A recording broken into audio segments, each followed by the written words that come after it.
Hey, it's 10 a.m. and this is Utah's best sports radio. Say my name. You're locked on to Scotty G and the coach, Tim LaComb. You're damn right. Presented by Mountain Land Supply on 97.5, the KSL Sports Zone. Hey, can we turn on that other camera, Lloyd, by chance? Because who knew that we would start with a three-man show? It is the first debut, inaugural edition of the coach, Tim LaComb. He is my one and only friend. How are you, sir? Well, I am so glad to have risen to the top of the friend group. That is PK in the background. Hey, you look like you did at the Party Hounds concert. You were right up against the stage doing that. Oh, man. What better way? Keep me out of it, man. This is your show. I've been waiting for this my whole time here, and it is here. The coach and Scotty. Yeah, I should have listened to Majerus when he told keep the guy from New Jersey, keep him with the glasses. He's up to no good. Keep him away. I'm just sitting here, but keep me out of it, man. I want to just watch you guys go to work. Oh, man. Any advice for our guy, Timmy, on day one? Yeah, we've had advice for like the last 6, 7, 8 weeks. Yeah, he's been somebody I've been talking to about how to manage this whole thing. Know as much as you can about the locals and have fun doing it. Yeah. Well, and that's the thing. I'm a little getting up there in age, and I just want to sit back and have some fun with guys I like. I like coming in and chopping it up with DJ and PK. Letting you behind the scenes. We got Jake and Ben coming up at 2:00. You and I are going to spend 4 hours. I just want to be around my buddies talking sports. Let's just have some fun, man. Yep. Well, have fun. This was when I left coaching 5 years ago, 6 years ago. I keep saying 5 and it keeps growing, but yeah, it's been a minute. This was the end game for me. This is what I wanted to do. I wanted, to get to know people here and like anything else, man, relationships win the day. So I am surrounded by wonderful people. My co-host, I'm going to nickname him Velvet. That's my new nickname is Velvet because his voice and he just manages everything. Yeah. Velvet, probably turn into Velveeta, because of me. But. Well, hopefully we don't go back to those days, but we'll try. I am honored, though, straight honored and excited. And, yeah, I feel excited to do exactly what you said, Scotty. And what you said, PK. We've all know so many people in the state and have for so many years. And the people that are in it tell the best stories. And so I think there's a lot of fun we can have with a lot of different folks. We're going to have some cool people on the show today, in fact. In fact, some guy named Ryan Smith is going to join us at high noon today. So fired up. PK, you're... Yeah. And Dave Rose at 11, the old boss man. The old boss man's coming on. It'll be fun. Dave's one of my guys from way back. Well, I will say this. When I got a phone call, I was in a parking lot taking my kid to a football practice, and I get a phone call, and it says Dave Rose. And I'm like, what is this? And Dave's like, there's only one guy you need to be looking at for this job. And I'm like, well, when Dave tells you to do something, you do it. Well, no, didn't he say there is only one guy you will look at? Yes, yeah. Okay, that's what I remember. Exactly. I'll get out of your hair with little hair you have left. I think that you guys will knock it out of the park. He's got the best hair on the station. I was talking to you. Oh, okay. You come at me all you want. Don't be coming at my guy. And, Tim, I love to see guys who work hard for something that they want, and they grind, and they achieve it, and now's the opportunity, and I hope you guys hit it out of the park. I'll be listening. Have a lot of fun. The show will continue every day. Today's the first day, and I expect years from now, you guys will have somebody else in here. I'll be looking at when I'm gone. You'll be saying, son, this is what you need to do. Have a lot of fun. So good luck to you. Yeah, that's not going to happen for a long time, though. Hopefully not, but hopefully that's the case. I'm looking forward to this show. I'm looking forward to the lineup, and good luck to you guys, and I'm sure you'll do well. Yeah, I appreciate it, PK. Way to go. That is a legend right there. Yeah. Long time, but what most people don't know, his shtick is pretty good. He comes off as this, he doesn't care. He's this, he cares. He's a wonderful guy. I hate to break his mystique. I know. That's the thing. I don't want people to know, but PK is actually a really good dude. All right. Hey, welcome to the team, man. I'm so fired up for you. I'm so fired up for me. I mean, from a selfish standpoint, I'm fired up to work with you. you've been talking to yourself. You and Lloyd have been kind of, having people fill in here and there. But, yeah, I'm here. I'm excited. Let's do this thing. We had a lot to talk about. A fun weekend of sports and a lot of things going on. Yeah, there's no doubt. For those that don't know, let's just give you a quick the Tim LaComb resume, if you will. This is a LinkedIn on the radio with Tim LaComb. Just kind of give us your background. If somebody is popping on the radio and they're not like, wait a minute, I know Tim, but I'm not exactly sure what Tim has been and where he's been at, because you have been all over the state. I've been all over the state. Really, as far as sports goes, you know what? The funny thing, I actually always wanted to be a broadcaster, and coaching got in the way a little bit, got in my blood. But I started this way long ago. I walked into Jeff Judkin's office at the University of Utah as a student with no idea what I was doing, and I just said, I want to be involved. I want to help the team. And he kind of ran it through chains, and they gave me a towel. And I literally was Bobby Boucher, for the Utes that year. And during that year, and this would be my advice to anybody, people make everything happen. And so what I did was I love people, and I got ingratiated with the staff. I got ingratiated with the players. And, year two, I got a little uptick to kind of following Rick around. Yeah. And kind of managing his life, which was, we could fill hours this summer talking about some of that. But it really started as a manager at Utah, and then I went and coached high school basketball for 7 years at Lone Peak and American Fork. And from there, got invited to come up to the University of Utah with Ray Giacoletti and do video. And so I was excited. That was another step up. Got to be in the video room breaking tape. And I was there 2 years. Ray was let go. And I thought at that point my coaching career was over. Yeah. But I got a random call from John Wardenberg, who is now an assistant with the women's team at BYU. His son Adam just got the Utah Tech head coaching job. Congrats, Adam. And he called me and he said, do you have any interest in our position that we have open? I said, I didn't even know you had one open. And they had their director of basketball position. And I applied for that, and lo and behold, I ended up getting that. And then my BYU career kind of started. I was there 12 years. I was there 2007 to 19. And in 2019, I decided to get out. I saw NIL coming down the pike. Yeah. I missed COVID too, which was a blessing. But during that time, I reached out to Scotty G, and I said, hey, can we go to lunch or breakfast? We went to breakfast, and I just said, hey, here's what I want to do. This is kind of what I'm chasing. If there's any opportunities, and you said, maybe we could get you on the jazz stuff. So that reared its head. I've been doing jazz pre-half and post the last 6 years. So I've watched kind of the end of the Mitchell Gobert reign and this new iteration with the rebuild. And so I've been immersed in it pretty much my whole life. I'm like you. I watch everything. Yeah. I'm just I listen to rock music and I watch sports. And I kind of am excited because hopefully that's what we can do with this show is make it a place where people can go talk it. But been fortunate enough to fill in a couple times. I've done some TV with the Jazz in studio a little bit this year and last year. And this job opportunity came up. You and Hans were the show I listened to, and I was in the car anytime I could. And so already being familiar with it, I saw that when Hans decided to step sideways and to go do something else, I was like, I want that job. Yeah. And I forgot that I texted Lloyd, I don't know how many times in the last 5 years. Once a week. And I can't say exactly what it said, but it was basically, I need a job.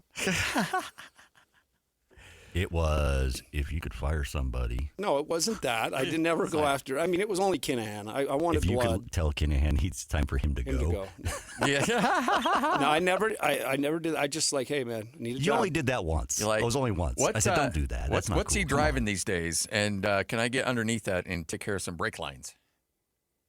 Yeah, you remember that Alema thing? That was, people say that drum flying through was an accident. No. No, that was just him. I've got people. I've got people everywhere. Well, that's the case. And you know what? Honestly, that's why I'm so fired up to work with you. Look, I've known you forever. I've considered you a really close friend for a long, long time. There's nothing better than getting a text in the middle of the day with you strumming the guitar and FaceTiming and just having a blast. But getting to know you as a person, not just as a sports figure, but just as a human being. And honestly, when Lloyd and I, when Hans came in and said, you know what, I think I'm going to go a different direction, and this is an opportunity that I can't pass up, and we all hugged and said, we love you, brother. You'll always be one of us, and we wish you well. And we still, like Hans and I, talk almost every other day because he is my brother. I love that guy, and we will always be very, very tight. But you know, when the opportunity came up, I had a really close relationship with Lloyd and Hans, and for 12 years. And so to me, it wasn't just about hiring somebody that I wanted to do sports radio with. It's somebody that I wanted to do, essentially life with, for lack of a better term. Like, Are you proposing to me? A little bit, yeah. I mean, it was a situation where I want, our show has become very transparent, and Lloyd and I, we don't hide anything. What's going on in our life is an open book, and we share each other's craziness, our happy moments, our terrible times. Like, that's just part of the show, and that's something that we've always felt was really important, is transparency. Because I think that, like, I'm in my late 40s, Lloyd's in his early 40s, you're a little bit north of that, and so there's a lot of our listeners that are going through what we're going through. You know what? When you have kids get married, or you send kids to college, or kids that are starting to graduate, and I know a lot of our listeners are in the same era, and so when they hear us going through these things, they can relate, and I want us to always develop that fraternity with our listeners, that what we go through, you're going through, and we're all just trying to figure out this crazy life together. And I wanted somebody who was going to embrace that. I wanted somebody who not only is going to work his butt off in the sports world, but also share part of his life, the struggles, the happy moments, the ridiculous things, and just let's have fun. I've never been a kind of guy that wants to do radio where we have to manufacture arguments, where we have to manufacture conflict. You and I are going to disagree on things, and that's going to be great, but it's always going to come from a genuine spot. It's never going to come from, hey, let's see here. Do you think Pete Rose should be in the Hall of Fame? I don't. You do? Okay, let's really get those phone lines burning. Like, we're not that. I can't pretend to be that. I'm just not that guy. So, and I wanted somebody that was going to be that guy as well. And I couldn't be happier to bring you on, not as a co-host, but as a buddy. And let's go have some fun. And I'm glad you brought up Hans. It was really important to me. It's kind of like when you go into a new coaching position. I've always felt like the reverence for what's done before and respect for that. As you said, Hans is a buddy of yours. He's a buddy of mine. I got to know him coaching. He actually interviewed me after a game down after a Gonzaga game, and we hit it off and kind of started a relationship. So, this is going to hopefully just continue to build on the greatness of what you guys have done, and that will be my end game too. It's not, I didn't get into coaching to try to go show people how much I knew. That wasn't my thing. I got into it because I loved it, and I love doing it every day, and that's why I'm here. And I'm sure, I'll say some stupid stuff and I'll be wrong here and there. But I will throw it out. That is a prerequisite to be wrong on this show. And be okay to be wrong, yeah, right? That's the thing. If we screw up, look at my face. Every day I have to face this. Oh, man. Are you kidding me? You actually clean this joint up for once. Yeah. Actually, you actually do. You're now the better looking of all and of the us. problem was, the prerequisite before was that you had to have a little bit of, you had to be a little follically challenged. See, before I was the only person he was with the only hair. one rocking the head of hair. Now I'm the odd man out. Well, Mike Smith told me I could use maybe some plugs in here if I wanted them. On the power alleys a little bit? Yeah, but I kind of like the alleys. I've earned let the I've alleys earned this be. power. There's nothing wrong with it. I'm not like me. I'm not worried about any gray coming in. Just own it, whatever. And I'm going to get out on the soapbox early. There's a certain age where you got to stop doing that. I see all these broadcasters. Oh yeah, bro. We know you're 70. Marv Albert, you've got one gray hair. Show it. I think Marv's rocking the piece up top. Oh, he's always had the piece. Yeah. He loves the piece, but he doesn't let any gray in the piece. Oh yeah. So just a word to the wise. After we know it's getting gray. Just let it go gray. You're not fooling anybody. Yeah, absolutely. All right, we got a lot to break down. Let's get it, folks. Starting lineup right here on 97.5, the KSL Sports Zone. It's time to kick off the show with the biggest headlines of the day. This is your starting lineup on 97.5, the KSL Sports Zone. All right. How about that? Last night, the Utah Mammoth, it felt like they were in control. Up 2-1 going into the third period. Felt like things were going their way, and Lloyd lost it a little bit on Twitter. I was right there with you when the penalty took place, and you're like, ooh, you cannot be a man down against this team that's one of the best in the NHL on the power play. And sure enough, they almost made it, the 2 minutes. About 13, 14 seconds left in the power play. The Golden Knights were able to get the game-tying goal. The go-ahead goal came just a little bit later. And just like that, after an empty netter, it's a 4-2 game. And the Mammoth drop a tough one in game one. Well, I will say the environment seemed to be off the chain. Yes. There was so much energy in that building. The Mammoth represented. They had people there. It was good to see. The pace of the game stood out to me. It was, watch regular season, and then you watch the playoffs, and they're going a little harder all the time. I feel like those two goals you mentioned, the one came off of, as you mentioned, the penalty. Mm-hmm. The second one was just a kind of a lazy pass by Uyghur, just kind of kicked it out in front. But it really, the tough part is I felt like if you take the physicality and size of the Knights into account, the Mammoth played really well, minus just a couple of minutes. But that's playoff hockey, and that's, they were fortunate enough to get a bounce their way to get their second goal, but just couldn't hold them off. And it's going to be tough. But the beautiful part about a series is all you really need to do is go down there and crack one. Yep. And they still have that opportunity. I mean, in the what's the old adage? A series really doesn't begin until somebody wins a road game. And honestly, yeah, came down there. Now look, Bear Tierney and Bill Armstrong, who will join us coming up tomorrow, they would both reach through the speaker and strangle me if they heard me say this. But your goal is to steal one. And you still have that opportunity, although you got to kick yourself a little bit because you had that great opportunity last night. But if you can find a way to get a win in game number 2 and you even that series up coming back and then you have home ice advantage, you got to feel pretty good about yourself. But the thing that really stood out to me, and you brought it up, the size and the physicality, because you saw two very different teams. And as I'm still trying to wrap my brain around this sport a little bit, it's very apparent to see the teams that are built in a particular way. Utah, whether it was done on purpose or not, is a very fast, athletic team, but they do not have the size to match up with what you're seeing from the Golden Knights. And so if they're able to slow the game down and they're able to lay a lick on you, some of the hits that were out there last night, I mean, they had 52 hits in game number 1. Their season high in the regular season was 36. 36. I'm telling you, that game was played on there was grease on top of the ice. They were going extra fast. There was a lot going on last night. But the hits, can you imagine? If I got to hear another blown tire for the Mammoth, I'm going to lose my mind. Because that's all I heard on the broadcast was another blown tire as they when they lost the edge. Yes. Yeah, that would be a tough moment when you're, there were just a couple of tough ones.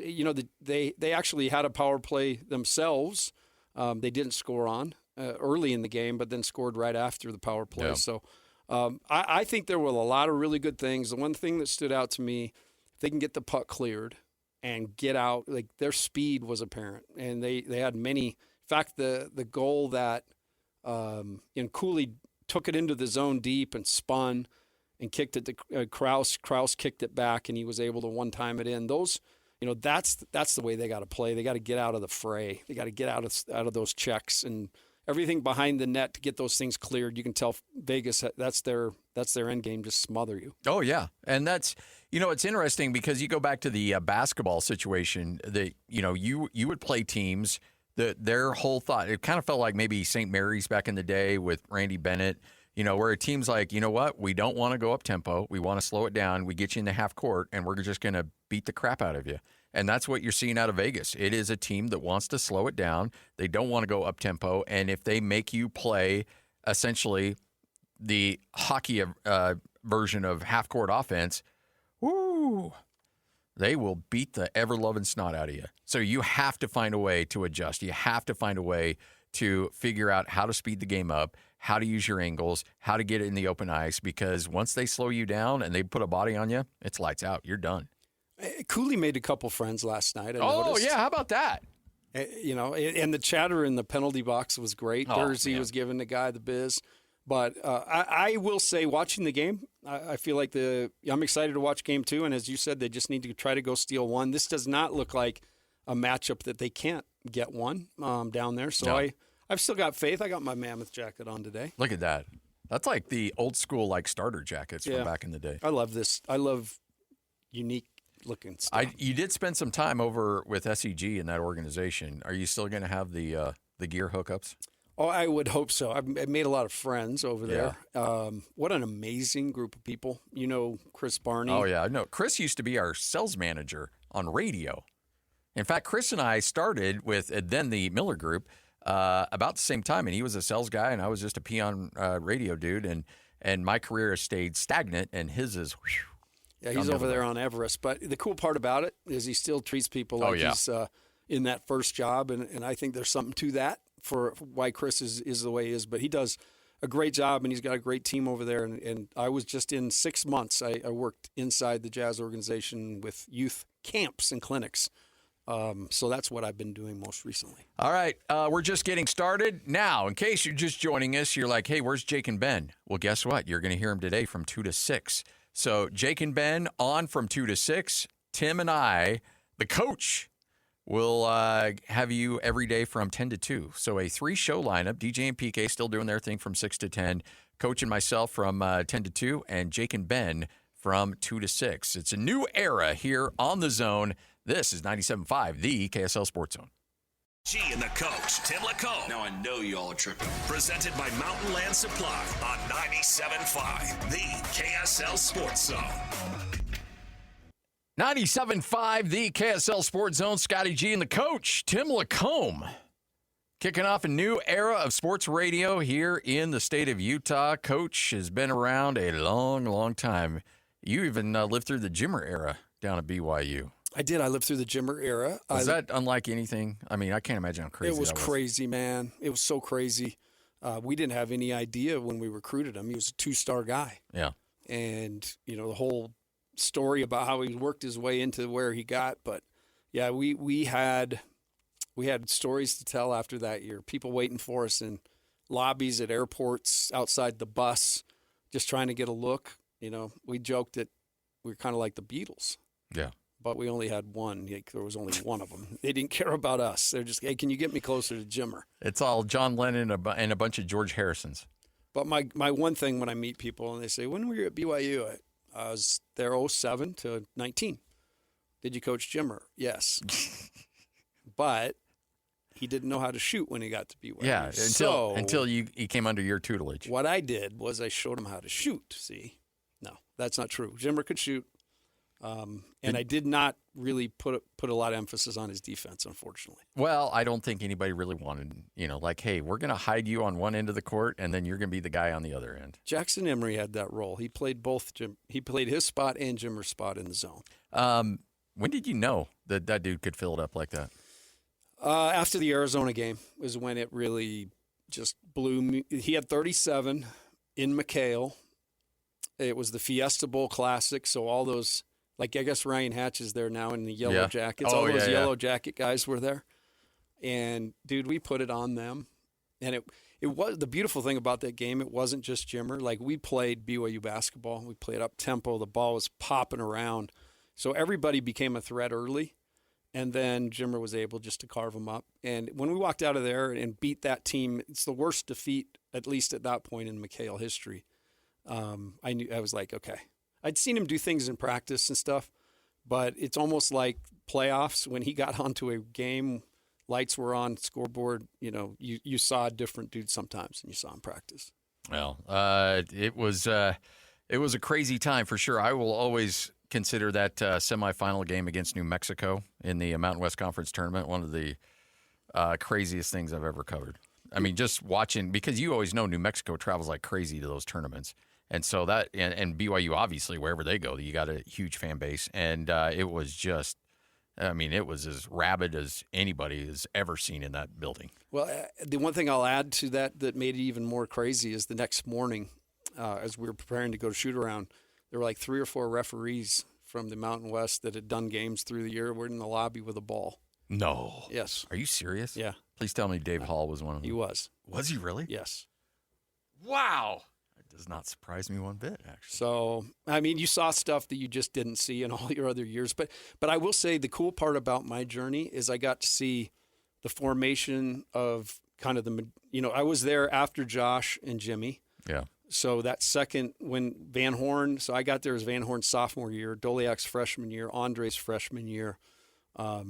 And so there's so many stories that we can talk about in all that are just mind-bending. But to be able around that group, then be around, the BYU group, and then have to compete against the other teams in the state. Stu had that place humming. It's so hard to go up there and win. But they've just followed it with great coaches, great broadcasters. And, they still got a great thing going. So hopefully that's, some of those things when you talk about Andre Miller, that's my buddy, right? Yeah. Like we talk about Doliak, so hopefully some of these things we can peel back some of the layers and let people kind of meet these guys in a different way with some of the formality out of the way.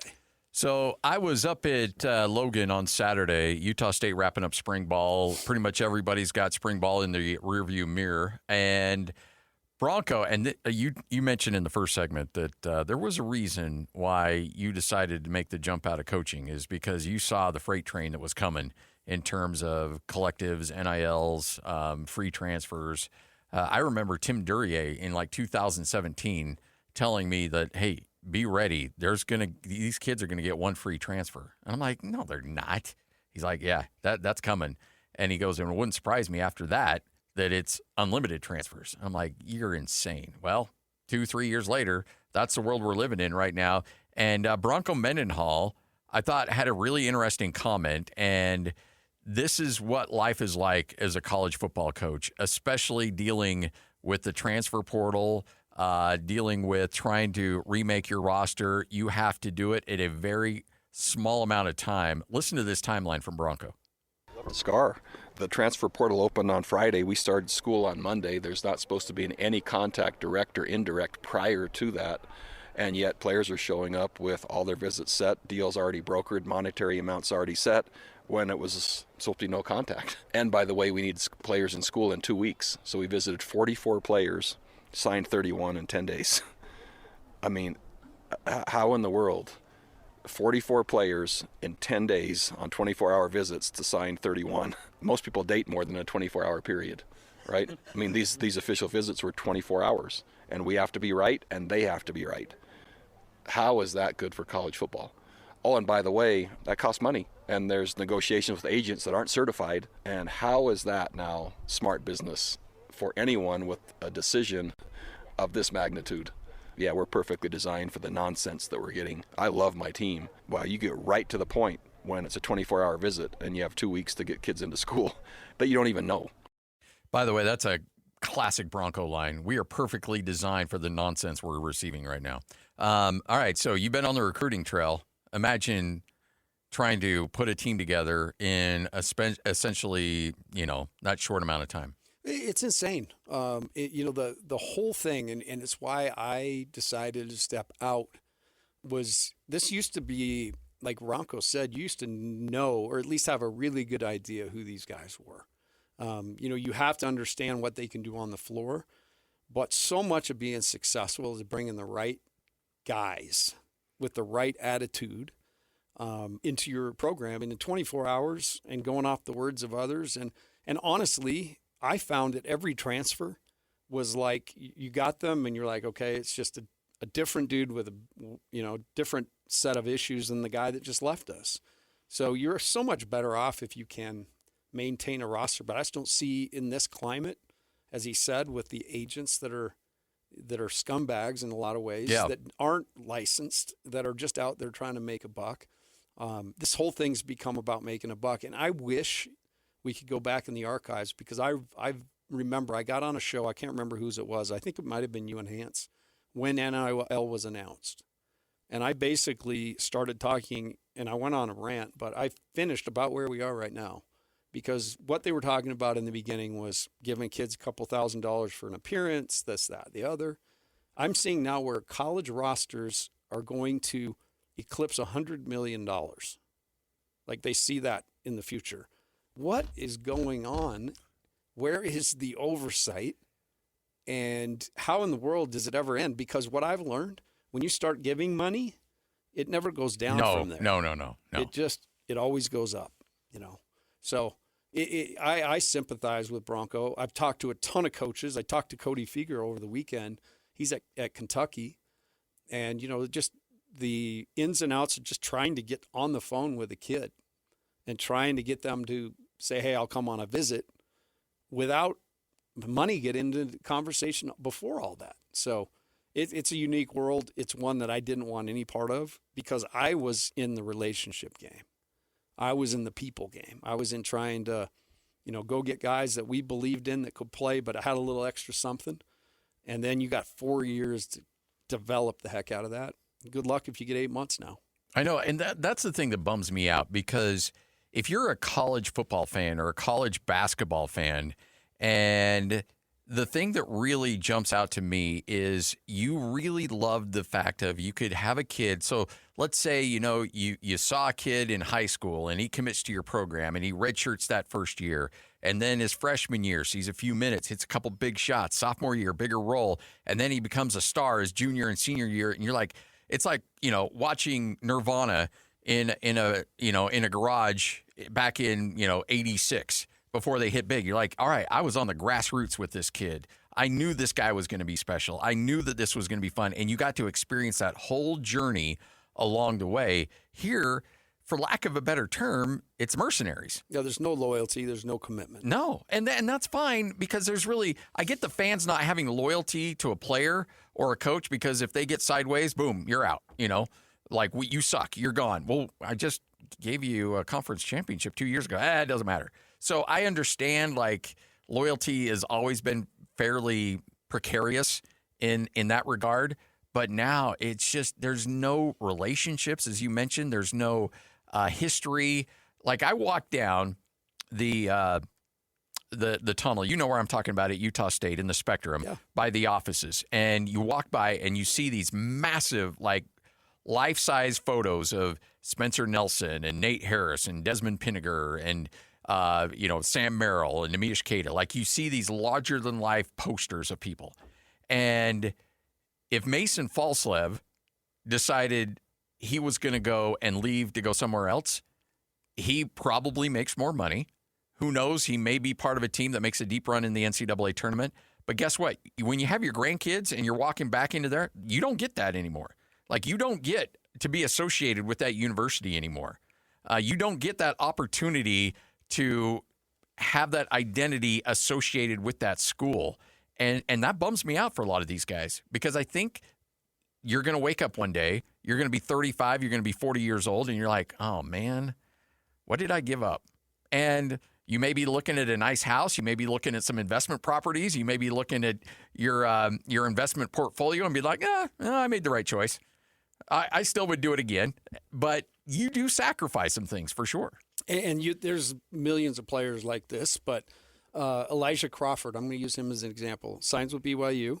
He actually committed to Stanford, but then broke that commitment, signed with BYU, basically rode the bench his freshman year, transfers to Illinois Chicago for this year. And at Illinois Chicago this year, he averaged 14 points and 5 assists. And so now what's he do? He up and goes to Villanova. So, I mean, there's going to be so many guys with 4 different places that they went to school. And to your point, one of the best parts about being an old guy is going back and seeing a guy like Chris Collinsworth or Logan Magnuson or Jimmer Jackson, and Chris Miles, giving him a big hug and knowing there was 4 years of toil and we ended up doing great things together. But now it's just like, all right, who are my 12? Okay, what's your name again? All right, you're only going to be here 8 months? Okay. Yeah. I mean, I remember, this is how crazy it is. I mentioned the Majerus time. So back then, in order to go to a booster's house and have a meal, you had to go through 4 forms because I had to run the forms. You had to get them signed by the booster, agreeing not to do anything illegal, by the player, by the school. They knew it was happening. So basically all these forms. And then it was a family that was huge supporters of the Utes for a ton of years, the Felts. And they were awesome people. And they wanted to have Mike, Andre, Drew, and Alex over for dinner on a Sunday. And to them, like, they watched those guys come into the program, watched them, became fond of them. I would assume all that stuff's kind of out the door. I mean, if these guys are going somewhere, they're going to, get some money somewhere. Oh, yeah. Like, we'll show up for dinner, but, we're going to need a grand a plate, I mean, this is NIL era. So, anyhow, it is, in a lot of ways, we sound like old fuddy-duddies, but I do think in sport, there is a piece that is you got to be loyal, committed, and you got to sacrifice. Yeah.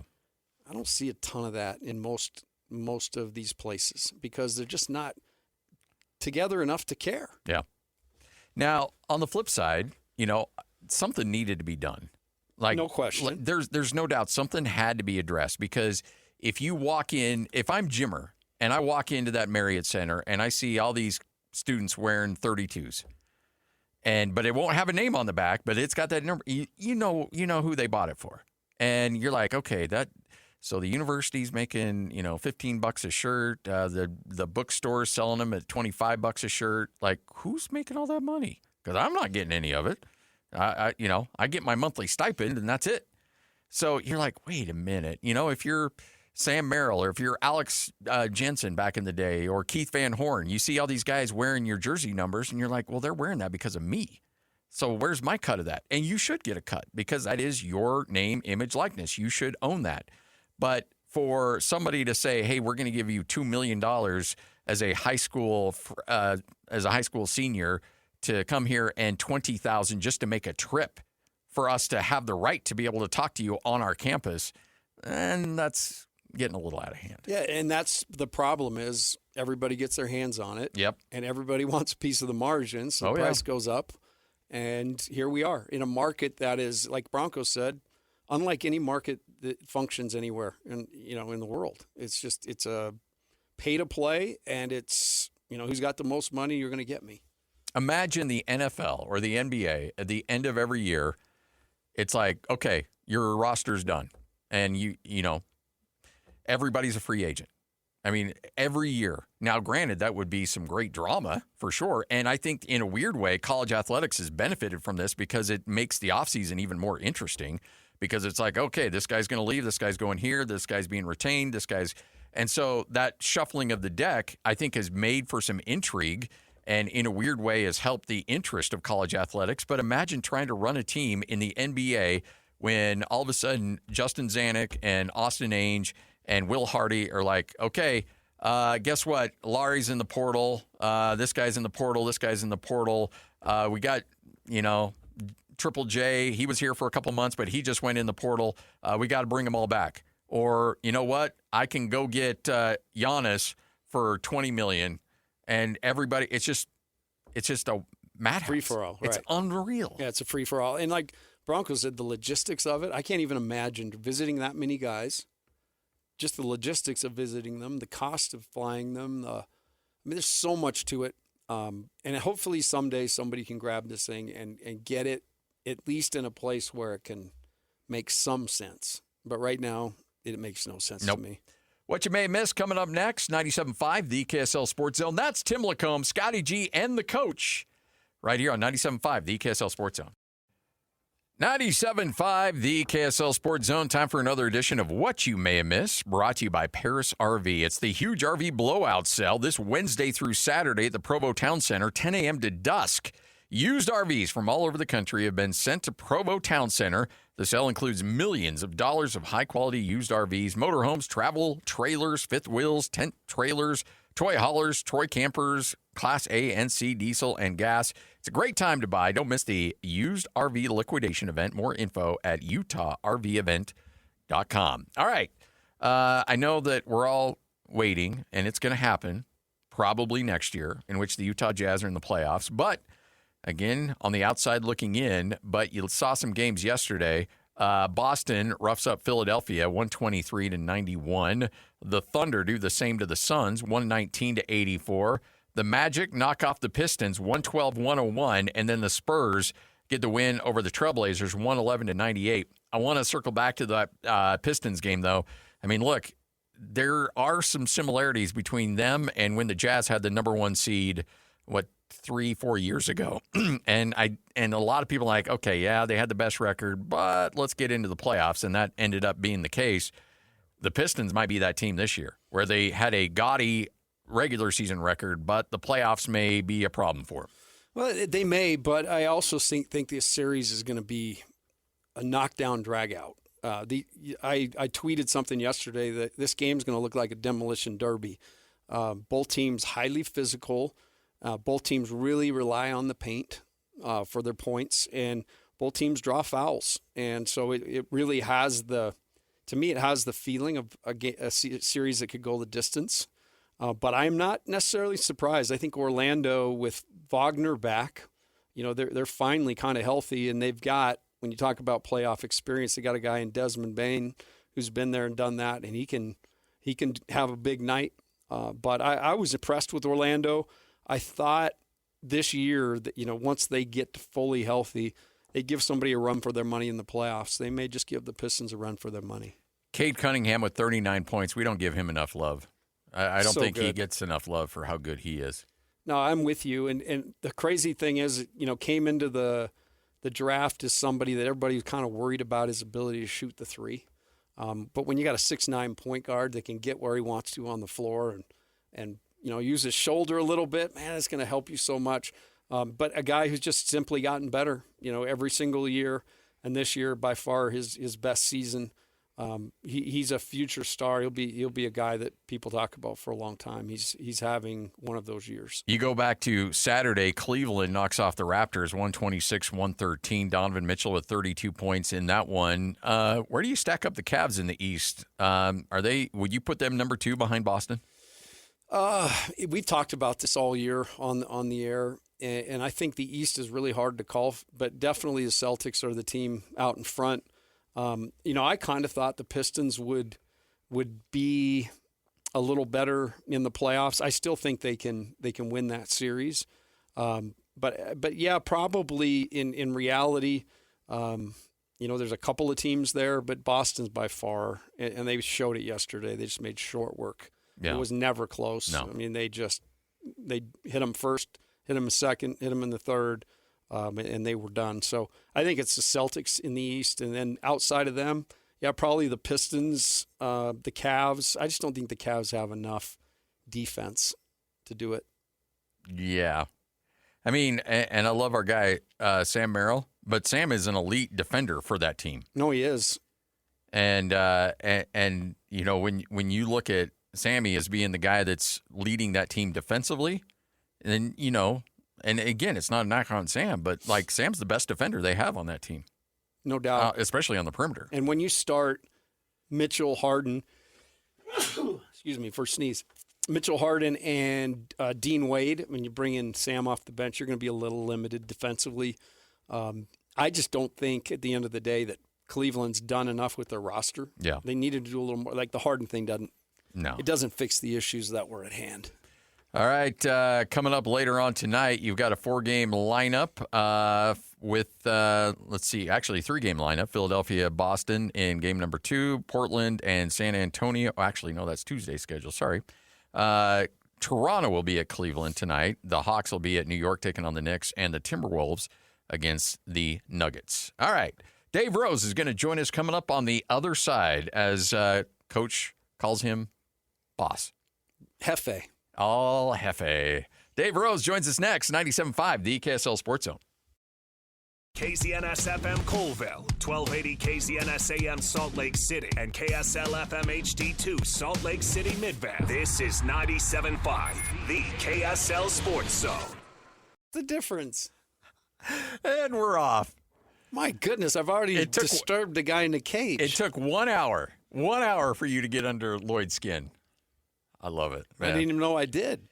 He said, "Hey, can you send me a number?" I sent it, and it just wasn't in the format. No, it doesn't. There's a specific format. It's very cool. iPhone has this thing that says share contact. Yeah, and you share contact. But if I have you up right there and I just go 801, because he has it in his mind, it's hard to go back into contacts. See this thing look right that here? Thing up. I've got the map in my brain. This thing's a steel trap, bro. Except for where I left my wallet, because I went to the bathroom right before the show. I was a tad bit nervous, and walked past the cleaning lady as I walked out of the bathroom, and walked down the hall and saw PK for a second. And I was like, "Oh, I left some stuff." Yeah. Run down, cleaning lady's got the wallet, the packet, the whole thing. Like, you left it. I know. My wife has to do that for me all the time. I have air tags attached to everything now. My keys, wallet. I need to do that. Because I'm right there with you. And the only thing I need to... Need it on your Stanley. Need it on my my old Mormon housewife standard mug, too. I need because to get I leave mug. that thing lying I need around. to be in the club. One quick story about, losing something. Back in the day when Dick Hunsaker was the coach at Utah Valley. Oh, yeah. And a former Aggie, actually, Curtis Conde, a buddy of ours. I love Curtis, yeah. Was his assistant. And stuff gets crazy on the sideline during games. I mean, it's like a war zone down there. And you can't take anything personal because, Lloyd would be in his heyday down there because he'd just be cussing and then you'd forget about it. But he looked at Curtis in a crucial moment and he said, "Curtis, you've got one blanking job. Find my glasses." And Curtis is looking at him, and he doesn't know how to tell him, but he's got them up on his head.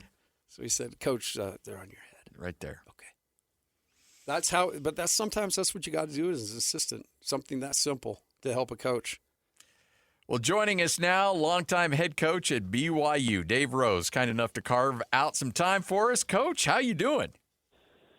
I'm doing really well, thank you. Not as well as Tim, but I'm doing really well today. It's a good day today, Coach. Yeah, it is a good day, and I'm really happy for you, big fella. I can remember those days driving in the middle of nowhere on our way to recruit kids or watch games in the summer. That you talked about someday wanting to have your own radio show. I thought you were kind of crazy, but you already knew that. Yeah. So I'm happy for you. Good luck to you. Well, he's killed it, and it was fun catching up with you. Coach called me, and he was like, "You know what? I'm not even going to tell you who you need to hire. I'm going to tell you who to hire." And and so Coach took over the hiring, and but it was great catching up with you. It's interesting. When you look back on your coaching era and the coaching run and some of the teams you and Tim had together, what are some of the moments you go back to and that you think about when you're sitting back and remembering the good old days? Well, I have a lot of people ask me that, and you would think that you'd think about the stars, Jimmer Fredette and Jackson Emery and Kyle Collinsworth and Brandon Davies and that's obviously a really big part of it. But what I remember the most and what I miss the most about college basketball right now for me is the team and being on the team and those teams, the personalities that they had and the leadership that was shown by guys, the hard times we went through and how guys just stepped up and responded. And so that's the part of it. I really miss the interaction I had daily with my coaches, and then I miss being part of a team.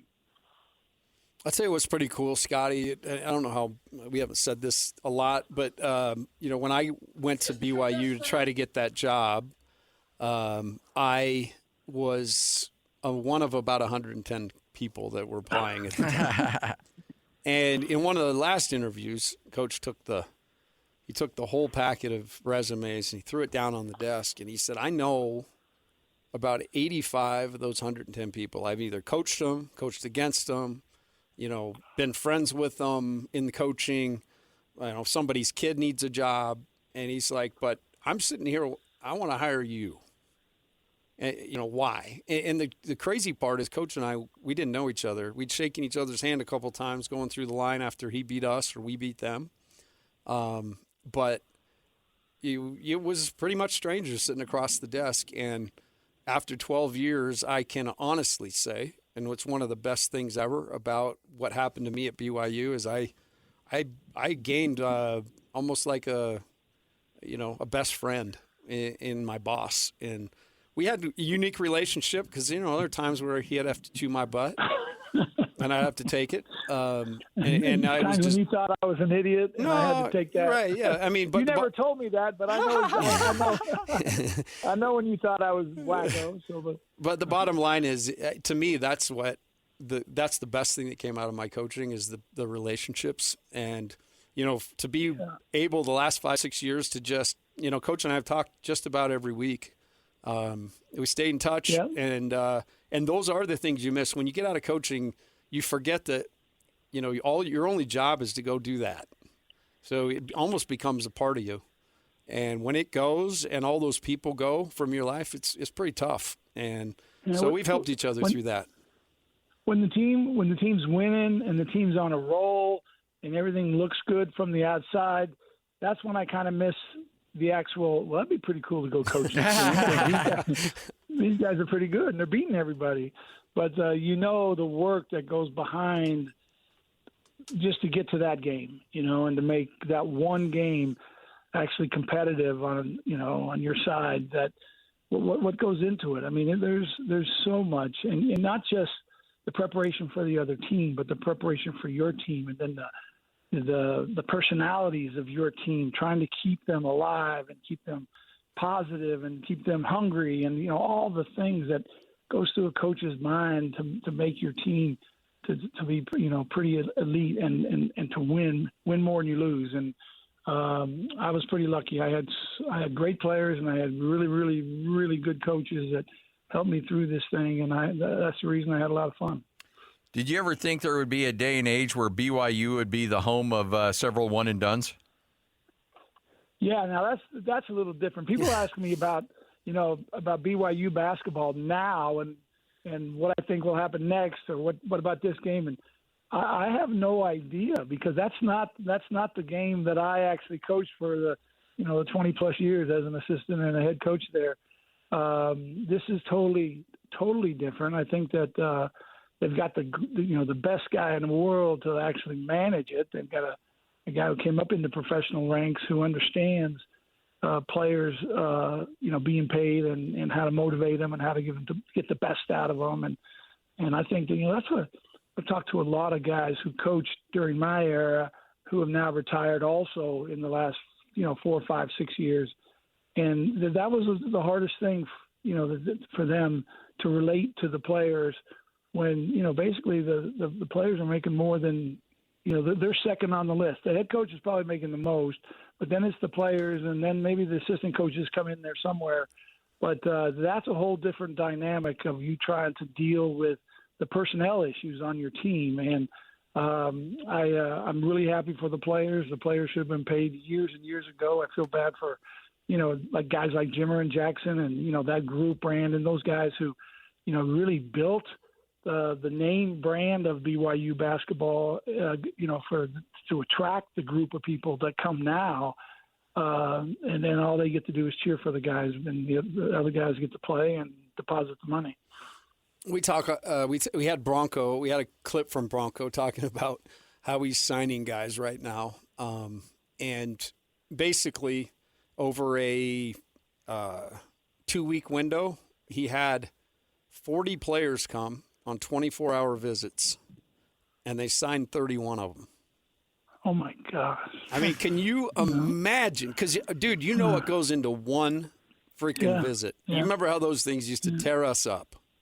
Yeah. But, Bronco was always a different guy.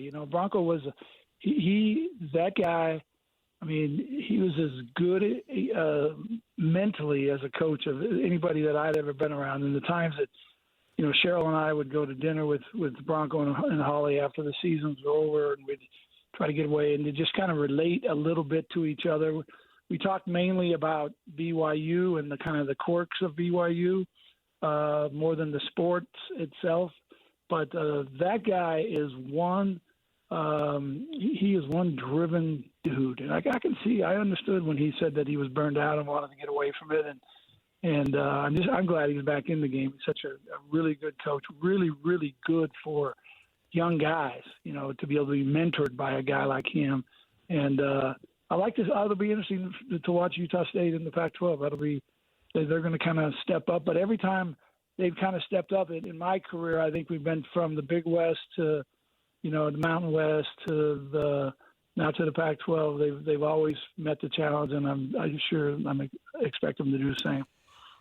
What are your impressions on Kevin Young? Have you had a chance to chat with him much, and if so, what are your takeaways from him? Actually, I have been able to spend some time with him. I don't call him, or I text him every once in a while and congratulate him on things. And but he's a one focused guy. He's a basketball guy, and I really believe that it's a perfect fit for him and his wife because he was really missing the opportunity to raise his kids. When you're an NBA coach, I mean, the season's way longer. I mean, there's way more games. Think of the preparation, Timmy, for 82 games in a year. I mean, it's amazing that how focused and how driven he is. But I'm also happy for him because he's getting to experience some of the good things in life along with that. I always thought about maybe being an NBA scout or being in the NBA, not on a staff though. I never really had a desire to be on an NBA staff. I had quite a few friends who were there living that life, and that just wasn't the one I wanted. And so, but I think Kevin is the perfect guy at the perfect time. And if the last 2 or 3 weeks don't let you know the contacts and the draw that he has to be able to bring kids to BYU and people wanting to play for him, wanting to be coached by him, I think we've all got a pretty good idea of what we're in for here. One of the things that stands out, you and I were at the press conference for Kevin that night. Yep. And, I think everybody was excited to hear what he had to say. And when he got up there and basically said he wanted to turn this into, a place where really solid players that are working on their game can come and prepare for a year for the NBA, that he was going to go after those types of guys. I looked across the room, and there were people like rolling their eyes, like, how in the world is he going to do this? I talked to a couple people after, like, this guy's, Timmy, you need to educate him. He's up in the night. But, the timing of everything, too, that's happened, it makes Kevin even that much better for this job. So the days of, I will share this story. Coach and I went to Western Nebraska. We had to fly to Denver. Okay. We had to fly to Denver, rent a car, and go to Western Nebraska to watch the regional playoffs in junior college. So we fly into Denver. We get a nice meal. We get out there. We watch the games. And it's late at night. You got to tell them how far away from Denver we have to drive. Oh, we had to drive to Western Nebraska. I mean, it was 3 hours, right? Wow. In nothing. So we get out of the game. It's 10:30. Everything's closed. We can't even stop and get a drink or anything. And so we start driving these back roads, and we get maybe a halfway there. And I look at the odometer. I look at my dash, and literally we're hovering over E. Oh, no. There's no gas in the car. And to this day, the other crazy thing is we were trying to figure out if we get in the tournament or not. So we had sticky notes on every part of the dash. We had it all broke down. Coach was writing them, putting sticky notes on the dash. We're trying to figure it out. It was madness. And to this day, I still don't know how we got home. I think there must have been, God must have blown a little air in the thing to get us, because I still can't believe we got to a gas station. But I remember how nervous Coach was. He's like, "If this happens, you're going to walk, brother." It's just good living on your part, you know. That would be you, that's Doc. the way it works. No, that would be you. You insulated me from bad things that night. Oh man, you know, and that's the thing. I will tell sorry, you go this, ahead. Though, those days between the WCC tournament when it was over and waiting for that next Sunday to show up, and then to watch all the teams play across the country in the tournaments. I mean, we kind of knew which teams we needed to win, and which teams please don't win, and which teams please don't lose, just because, you know, there's only so many at-large spots that we would actually fit in. And if somebody stole it, then, you know, that would put us on the outside looking in. And so we made a couple of those that way. And, you know, we were glad to be in it. One time we won that playing game. One time we got beat in that playing game, but it's really good for the players just to have the opportunity to say they made the tournament that year. When they get to have 4 or 5 little kids, you know, that they can tell legends about. The other great thing about that is, for me, is that week, when I get after this life wherever they send me, I know I'm going to be. They're going to have to discuss some things, so they're going to put me in a holding area. That's what that week was like. And so I've already experienced it, and I know I'm going to do it again. Yeah. You know, that's right. You know, there was a run there where it seemed like BYU was having a hard time getting that victory in the NCAA tournament, and I believe you finally broke the curse. Was it Florida in OT? When you guys walked off that court with that win, did that feel like you just had an 800-pound gorilla taken off your shoulders?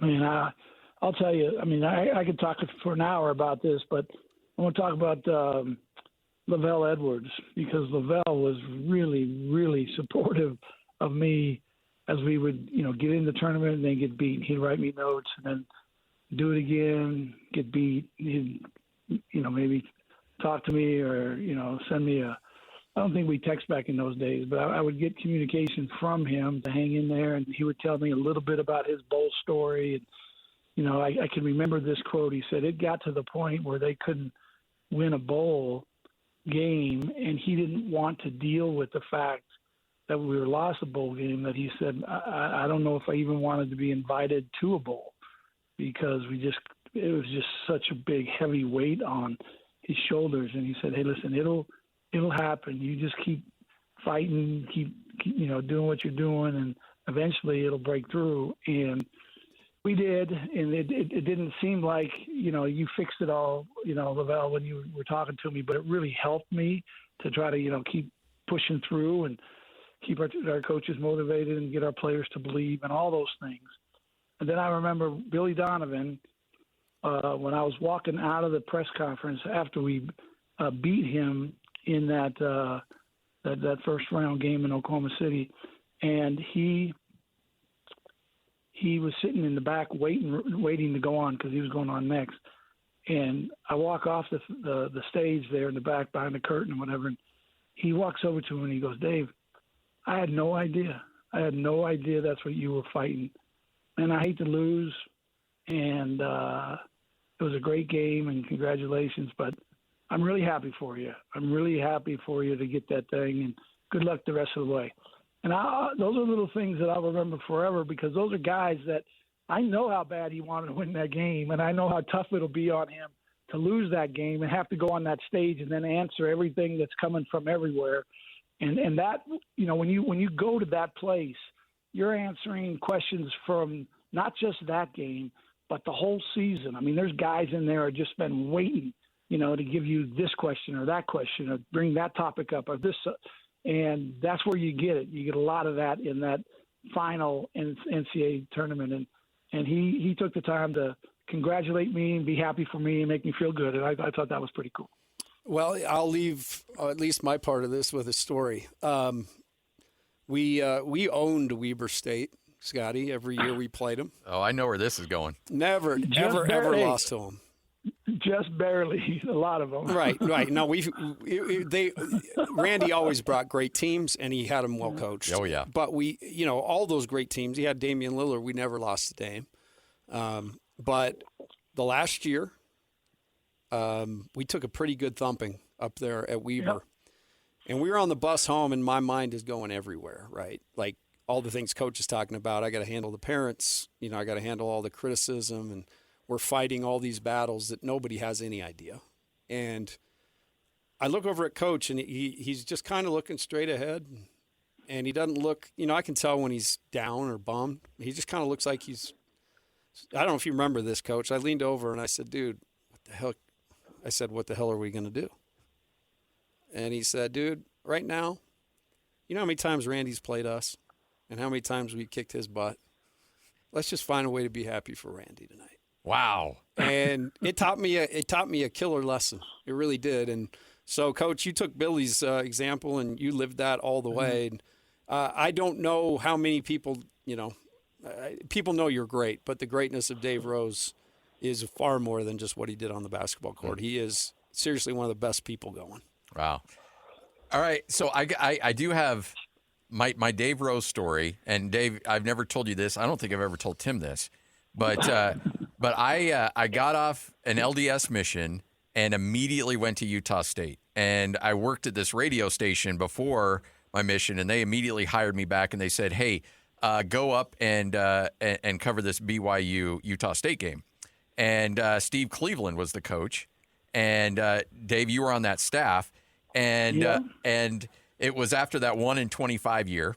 And so the first year. But it was a great game. Went right down to the wire. I think I think it was Whitehour had a shot to try to win it, and it didn't fall for him. But they said go and sit in on the conversation with Coach Cleveland afterwards. Well, I had just showed up. And so I was looking at the coach that was getting the most adamant on the sideline, and I thought it was you. And so the whole time I'm like, well, that's not. Wait a minute, I need to go talk to Coach Cleveland. I'm like, who's this guy? And they're like, that's Coach Cleveland. I'm like, oh, okay. See, I heard those younger Rose stories. Yeah, I never got to experience the young, like crazy Dave Rose, but I heard a lot of stories. I will tell you this: there's something about being a head coach at the time, it was Dixie, but now it's Utah Tech. The time being that coach and then being the head coach at BYU, it's amazing how you don't become more mellow inside. You become a little more mellow outside because of the guys sitting in the first 8 rows in the middle. Yes. Of there, and it changes some things that way. But when I got there as a young, assistant coach, and Cleve and I were trying to turn that thing. Those games, I mean, you just don't understand. People don't understand. If you have a job, okay, and you work, for a full year, 365 days a year, and during 365 days, you only have 30 days that you can make money. I mean, think about it. You only have 30 days that you can make money. And on those days, if you fail, you don't feed your family. I mean, that's what it felt like to me all the time. And I probably should have mellowed that a little bit because it's really what made me miss a lot of my life because it was all in the gym with the guys, on the road, recruiting, whatever. But I think that's what kind of made us successful. We were really driven and we were really focused. But that's how I kind of always looked at it. I don't have a lot of time to make money, and the only way I'm going to make it is if I win these games on these 30 days, And the stripes, the guys in stripes cooperate. Yeah, of course. I told Scotty how the guys in stripes, a couple of them, after Jimmer scored 52 in the Mountain West tournament, I came down the lobby the next morning. There were 4 guys getting autographs. 4 referees. I was dying. I did name one of them. You did. Yep. One of them, he definitely, he's known to be cheap, so he was trying to get a value ball. Yeah, that thing probably ended up on.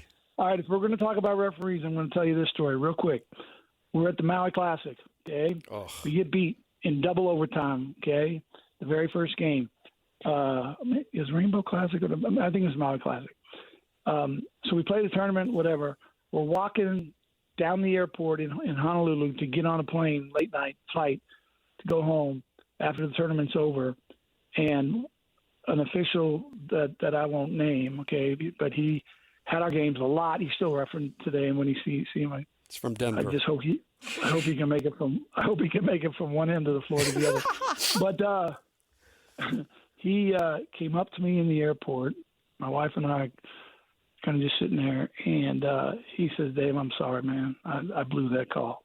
Wow. And it was absolute terrible. And I said, "Randy, you can fix this. Just stop the game and say you're sorry. I mean, just do something, okay? Because it's not a foul. He should not go to the free throw line. Game's over. We win." And anyways, he looked at me and he just said, "Dave, I'm sorry. I'll never feel good about that call, and I'll feel bad for you.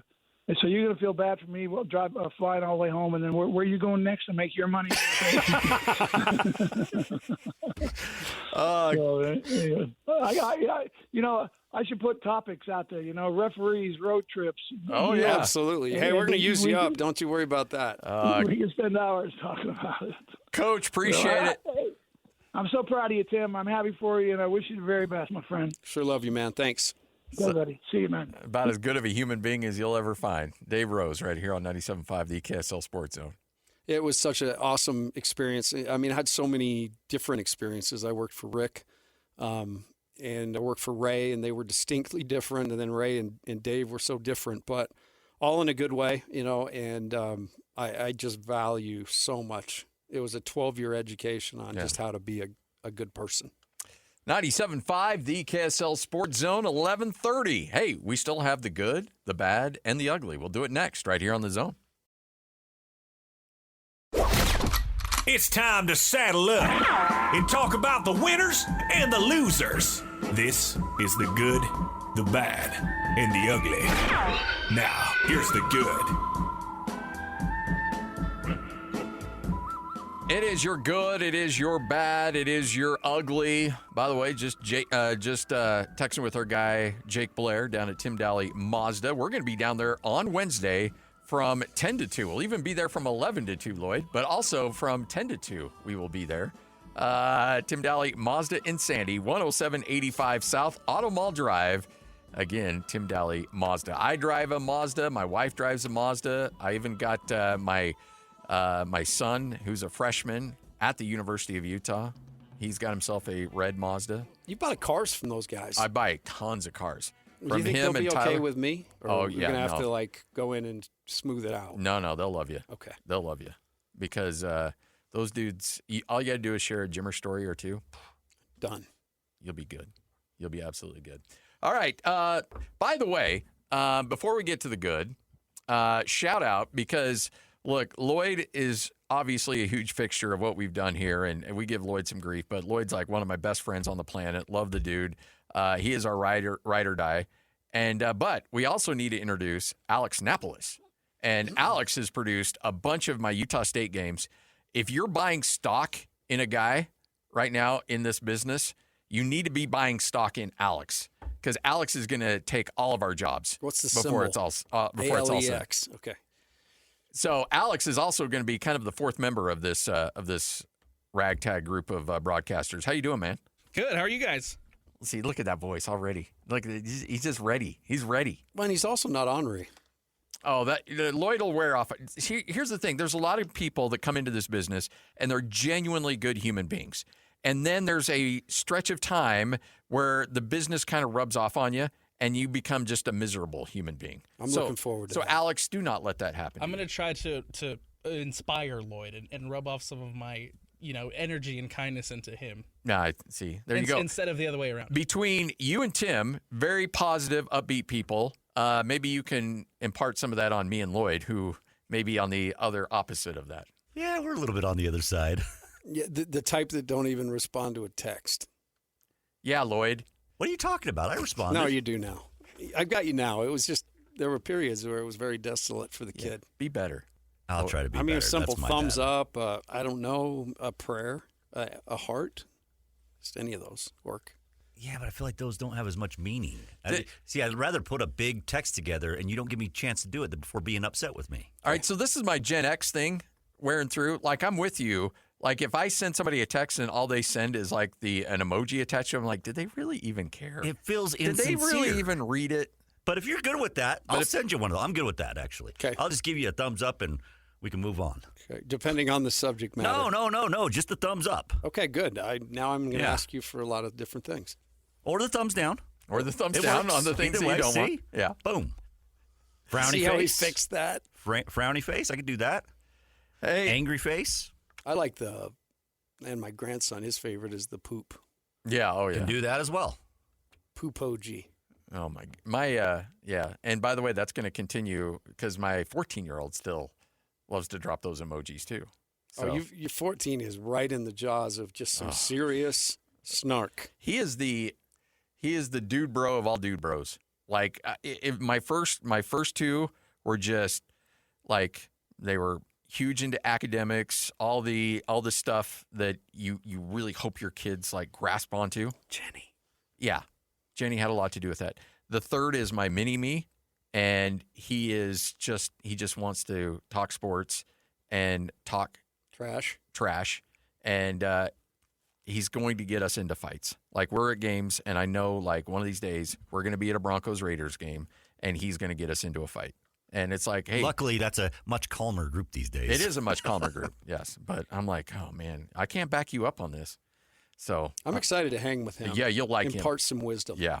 All right, good, the bad, the ugly. Ryan Smith's going to join us coming up here in about 20 minutes, and then we have ourselves a big moment that'll be well publicized. It'll be televised. Everybody will see what's going on in the coin flip coming up 1 o'clock today. No, I'm kidding. Nobody knows what's going on. Essentially, the NBA will reach out to these teams and said, hey, by the way, you picked heads. It was tails. Sorry, you're in the fifth slot. It's crazy how this thing plays out. Yeah, that would drive me crazy not to have some transparency on that one. But yeah, Ryan will be fun. We'll talk.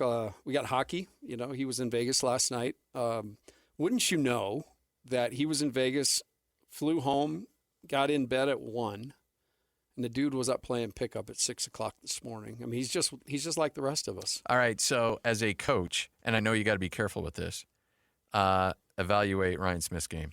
He's good. Surprisingly good. I didn't know. You see a lot of people step up to the to the mic, but he's got athleticism. He can get up in the air. At that point, he could dunk. I don't know if he still can. Cerebral player, definitely cerebral. Makes the extra pass, and he'll scrap a little bit if he has to. Like he'll get down and guard you. I've talked to some people that have been involved in that game, and they say that thing is uber competitive. It's high level. Well, Santiago runs it, and he runs everything like a general. So talk about making up rules. He makes up rules as he goes in those games as well. So the coin flip will happen today at 1 o'clock, and I'm joking a little bit about the lack of transparency. What's going to happen is essentially the Jazz are at 4, right? I mean, the Jazz are tied for that 4 spot with Sacramento. The NBA will flip a coin wherever that thing lands. If the Jazz win that coin toss, they'll be at the 4, and that means that they will be guaranteed to hold on to that spot because they can't fall any further than 8. If the coin toss does not go their way, then they end up in the 5th spot, and that means that even though there's only a 0.4 chance of it happening, there is still a small chance that 4 teams could leapfrog the Jazz, push them back to 9, and then that pick would go to Oklahoma City. Which would just be, they've already got one first round lottery pick. So the rich get richer. I don't know what to expect. I guess I should, though, because Ryan was on with McAfee last week on the McAfee show. And he actually said, in all the instances the Jazz have had an opportunity to move up in the lottery, they've never moved up. So hopefully this is a sign. Today we get 4, and we can put all that other stuff out of the mind, and then see if we can actually move up from there. So last year we did this charity drive. We called it 2 for 2 because Cooper Flagg was wearing number 2. So we said, just donate $2. That's all we asked for, or for people to donate $2. So we tried to put out as much goodwill as possible. And wouldn't you know it, the worst case scenario for the Utah Jazz happened. And so I would like to put something together again, maybe like a 3 for $1, $3 for the number 1 spot, or 3 for 3 since, AJ Demansa, number 3. But I don't know. Like, was that bad juju last year, Lloyd? Did we screw it up? Like, I don't feel like we did because we raised money for a good cause. We did. So I feel like it was good, but it just did not.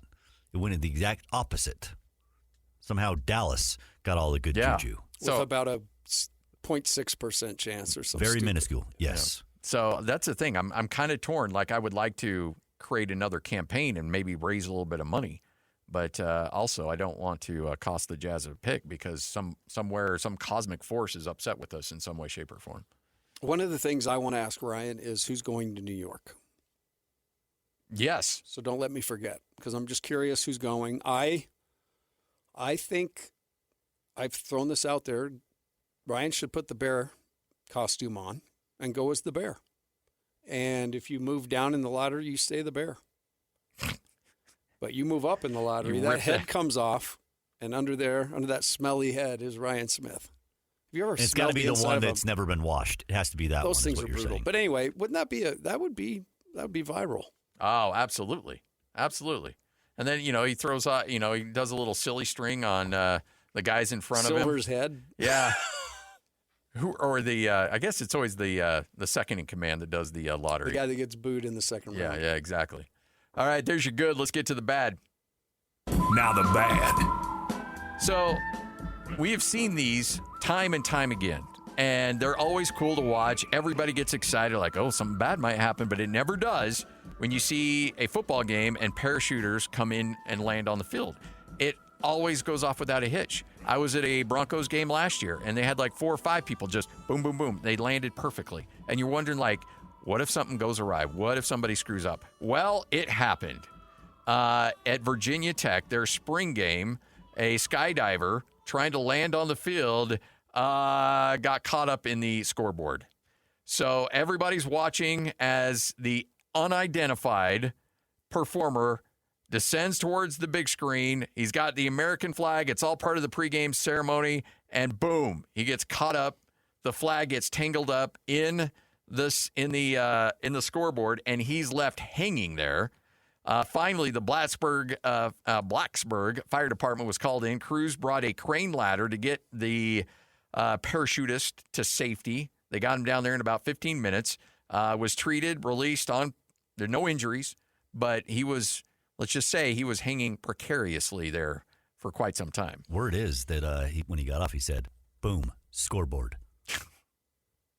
All right. Okay. The first time you get this, the first time on this show, you got. You know what? I don't even have it on our button bar anyways. You got to bring back It's the okay. car crash. We'll you have to car crash good. yourself. Boom. Scoreboard. No. Shame on you. Shame on you. Is this how you want to introduce yourself to our new guest, our new co-host, our new friend? Well, considering me and Tim go way back, yes, absolutely. I know who he is, unfortunately. So I'm just kidding. I'm sorry. I was actually going to say, why didn't they hand him like a bottle rocket launcher at least while past the time and entertain the crowd? He's got the Roman candles.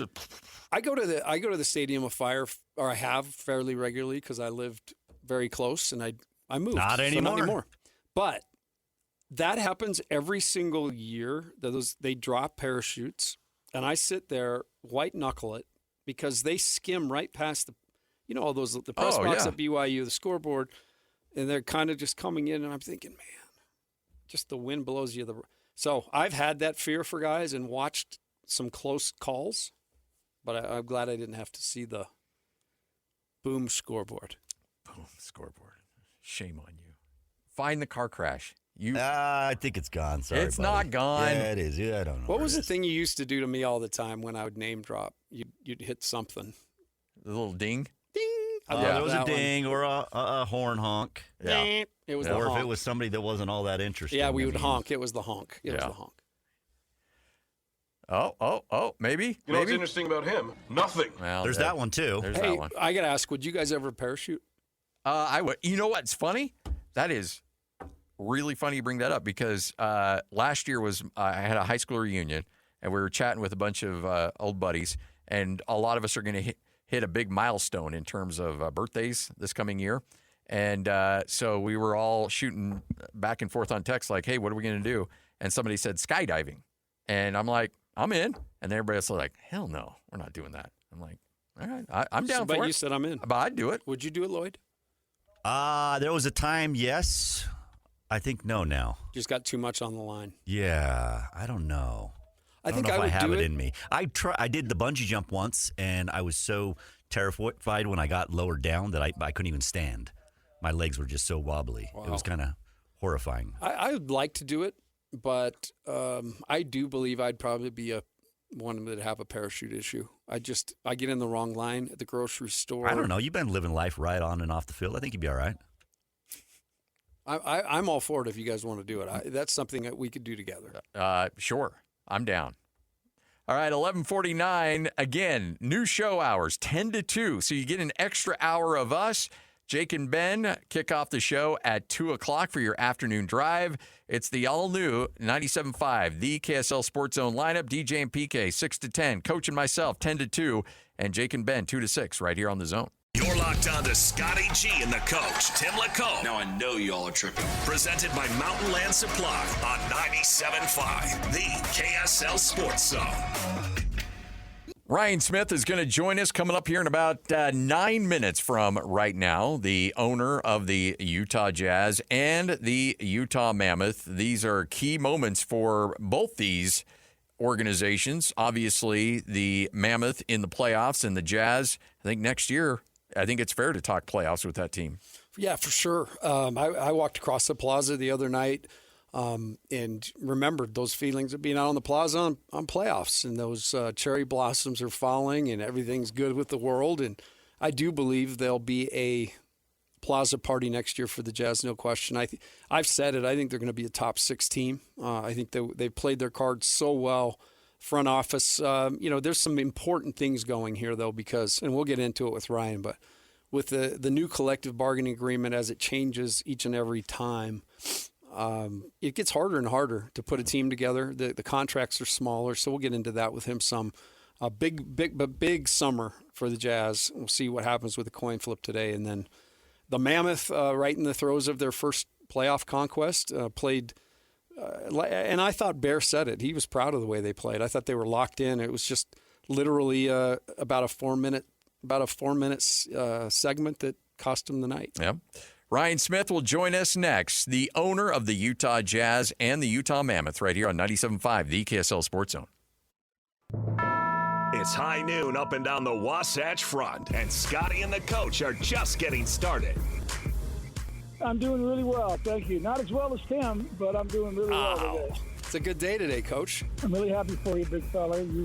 I can remember those days driving in the middle of nowhere on our way to recruit kids or watch games in the summer. You talked about someday wanting to have your own radio show. I thought you were kind of crazy, but you already knew that.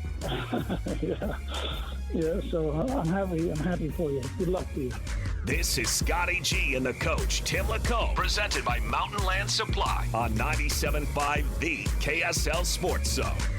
97.5, the KSL Sports Zone. Scott Garrard, Tim LaComb. First show, Coach. 2 hours under your belt. How you feeling? Well, I haven't been fired yet. I saw he's wearing a pink shirt today, Lloyd, but it's not a pink slip. So I'm 2 hours in. I'm doing good. I'm loving it. I'm just kind of in awe of sitting next to Scotty G. Oh, stop. All right. Hey, joining us now, he is the owner of the Utah Jazz and the Utah Mammoth. Mammoth coming off a tough loss last night in Game 1 of the NHL playoffs. But, Ryan, we can't thank you enough for hopping on with us. Kind of set the scene of what last night was like. I had to be surreal as the guy that just 2 years ago found a way to bring this team to Salt Lake City, and then all of a sudden you're playing in the playoffs. Hey, guys, I would not miss Mr. Tim's maiden voyage for anything. You got a good one there. Yeah. Holy cow, this is so fun. I hope Utah sports is prepared for what they're going to go through for the next however long, but it's cool. So let's start there, Scotty. I love it. Love it. It's going to be super fun. I can't wait to get all of the sub characters that Tim's going to develop over the years and impersonations, and we're in for a good ride. So happy to be on. Last night was, I think it's new for our group. Like it's you got to get in the arena at some point. Why not us? Why not us now? I mean, I think you look at how many firsts there have been with this organization, and it's something I told the guys the first day I met them. I told the guys when we finished the regular season this year that, being part of a bunch of first is probably one of the coolest things that you can be a part of in your career. And last night was a first for a lot of our younger guys and even some of our older guys. And so I thought they responded really well. I thought they were prepared. They knew where it was. I think what you saw in the third is probably what Vegas wants to do. Hang around. And, one weird pass or one little moment in your own zone. And that's kind of where they capitalize. They probably give up a few bombs down the ice where we've got some, our speed takes off. And I think that's probably how they want to play. And so I don't know what it looked like on TV, but, sitting down there on the glass last night, that was a different sport than we've seen in the regular season. A little more intensity, you say, in the playoffs. And you and I see that in the NBA too. You watch all year long, and there'll be segments of the game toward the end where if it's close, you're going to see some serious play. But the playoffs coming, man, you see it from the start. And I saw that last night too. Ryan, what was the environment like? I saw you there out on Twitter shaking hands with all the Mammoth fans and just being the cool dude you are. But what was it like being in the arena last night? What was the energy like? Well, so I didn't know what to expect when I went down, but I would just see groups, like hundreds of Mammoth fans. And it's like, of course I'm going to go over and talk to them. I didn't know I don't know who was recording, someone put something out, but it's such a moment, for us, that logo that you're wearing, Tim, or that I've got on my hat didn't exist 9 months ago. And we have an identity, we have a brand, we have something that people are proud of. The Tuss Up signs going everywhere. We got a sign. It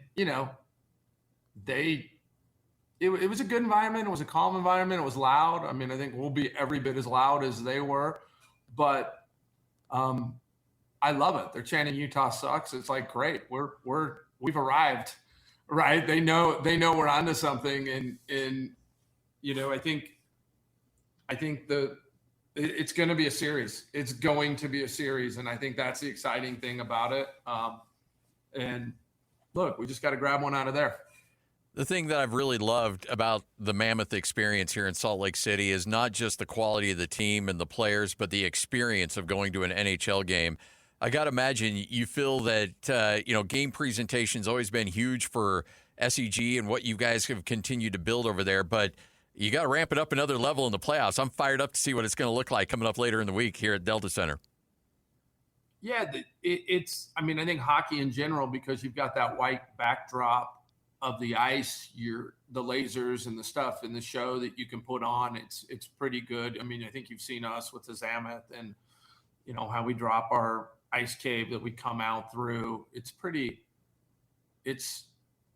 unique. I think we'll be turning up the Jazz as well this year. We made a significant investment on the Mammoth side to get everything ready. Part of the renovation will help us with some of the technical aspects of doing this. And it's a good time. It's a good time. I think all of us are realizing that, one more thing to cheer for, one more thing to look at. Last night, I'm just we scored our first goal and I'm standing up and just looking back at different pockets of Mammoth fans, and we're just signaling and cheering at each other. And it was just one of those moments. It was pretty cool. Look, I to the credit of Vegas, people can say what they want, but there was no data that hockey would work in Utah. There really wasn't. You look at how many rinks we had, a little bit of a youth program, outside being a cold weather sport, and,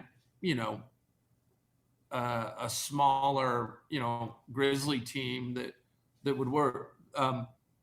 Vegas gave me a lot of confidence of how it has transformed that community, that it would work here.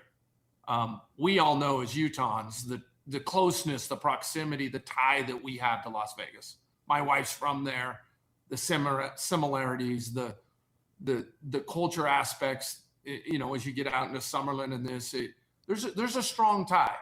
Like we're not cousins, but we're close. I mean, Utah's, I spent a lot of days driving down there when I was younger, and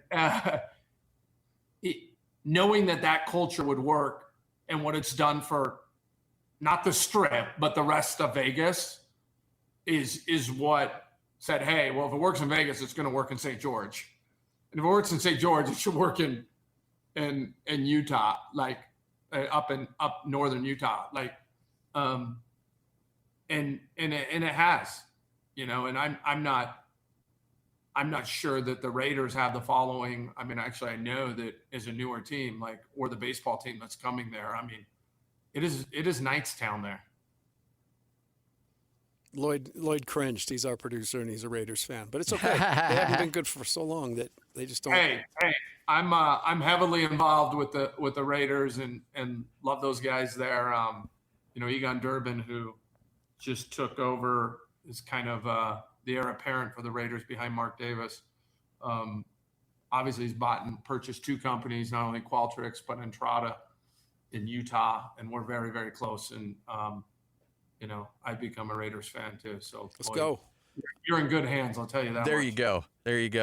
When you I remember hearing an interview with Mark Cuban back in the day, and he mentioned that under the old NBA rules, if he made a mistake on a player or made a mistake, on a signing or a trade, that he could just throw some money at it and it would be fine, and he could find a way to make it work. He said now the NBA is developed in such a way where you really, if you miss on something or you make a mistake down the line, you're going to pay for it for a long time. So there's really no room for error. So how difficult is that as you try to navigate through this offseason to make sure that you are, when you go all in and you have to hit? Yeah, I think interesting that you bring up the past.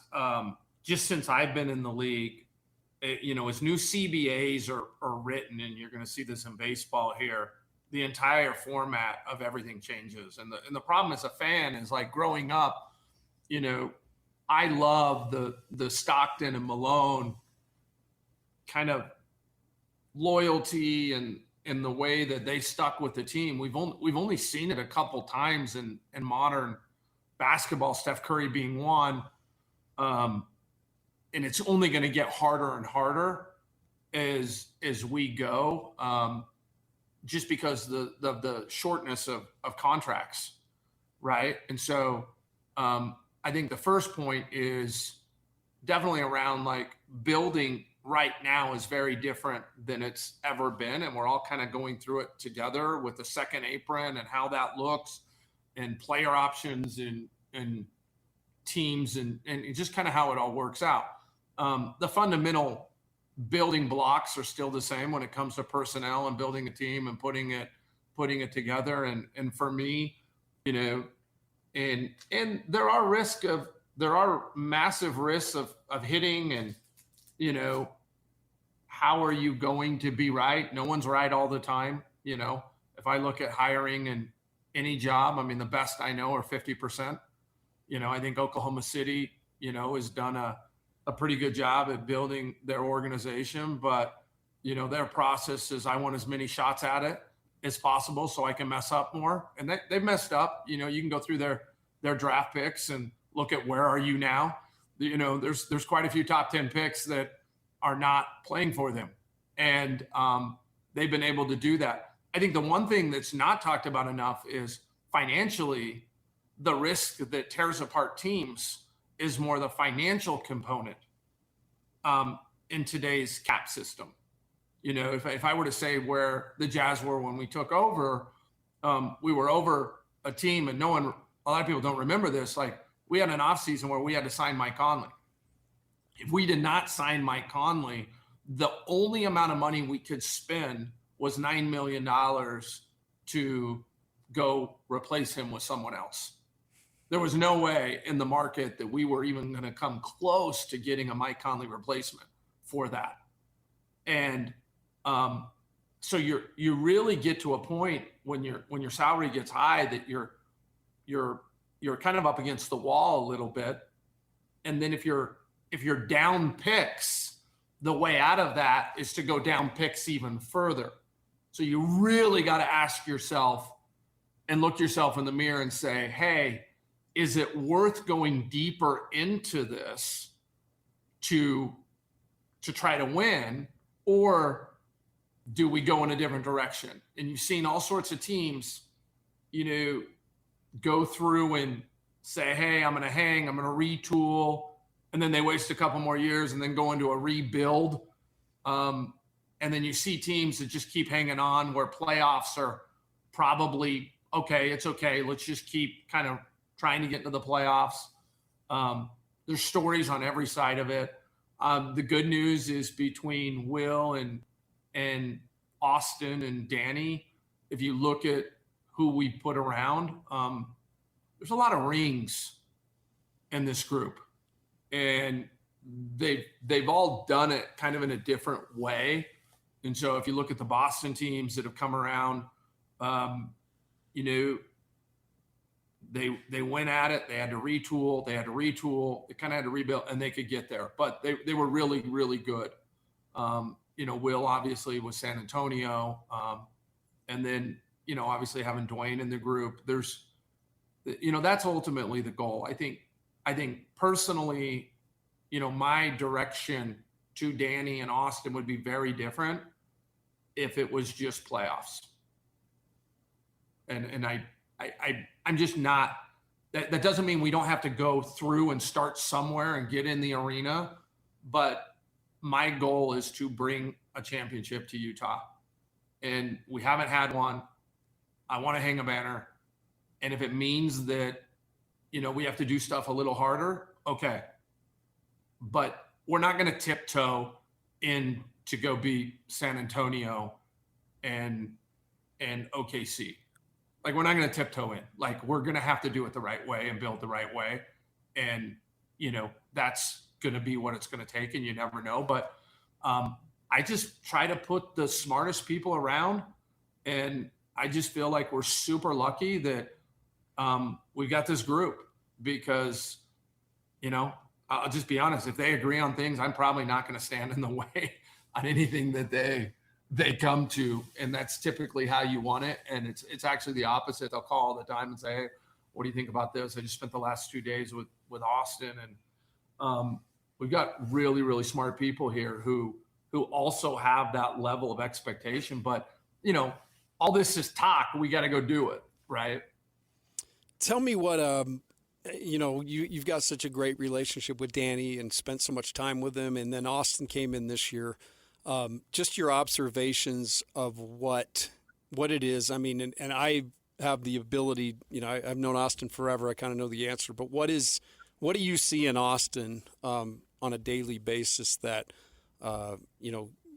what have you seen the change, I guess, that he's brought, or has there been a change at all? So Austin is, so first of all, the Ainge family and Danny's one of the greatest humans on the planet, but also he's just different. He's different than anyone right? I mean, there's one DA, and his ability, I always say he could run any business that we have. His ability to be a fill player, to understand humans, understand teams, and the ultimate competitor is pretty unique, and have 47 years, but also be approachable, humble, and can relate with players, and has an incredible eye for talent. That's a pretty unique skill set, right? There's people that I've seen that have a few of those, but not all of them. And Austin comes at it, and I think people forget that Austin was a pretty good D1 basketball player, right? And if you ask the right people, he was a player coach possibly too. Yeah. Austin's a savant. I mean, Austin is very analytical in the way he processes stuff.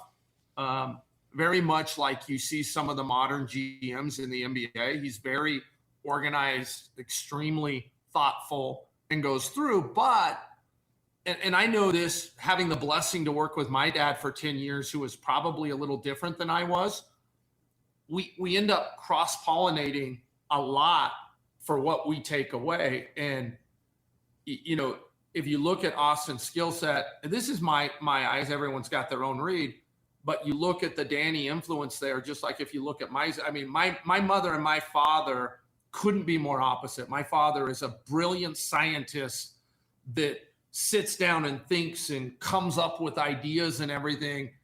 And my mother's like the Tommy Boy salesperson, right? You couldn't have more opposite people. You got like an Einstein type with a Tommy Boy salesperson type. And the kids are born somewhere in between on that spectrum. And you know, if you're born more on my father's side, you're definitely more academic. But when you work, I was probably born more on my father's side or my mother's side, but working with my father, I kind of got drugged back towards the middle with that skill set.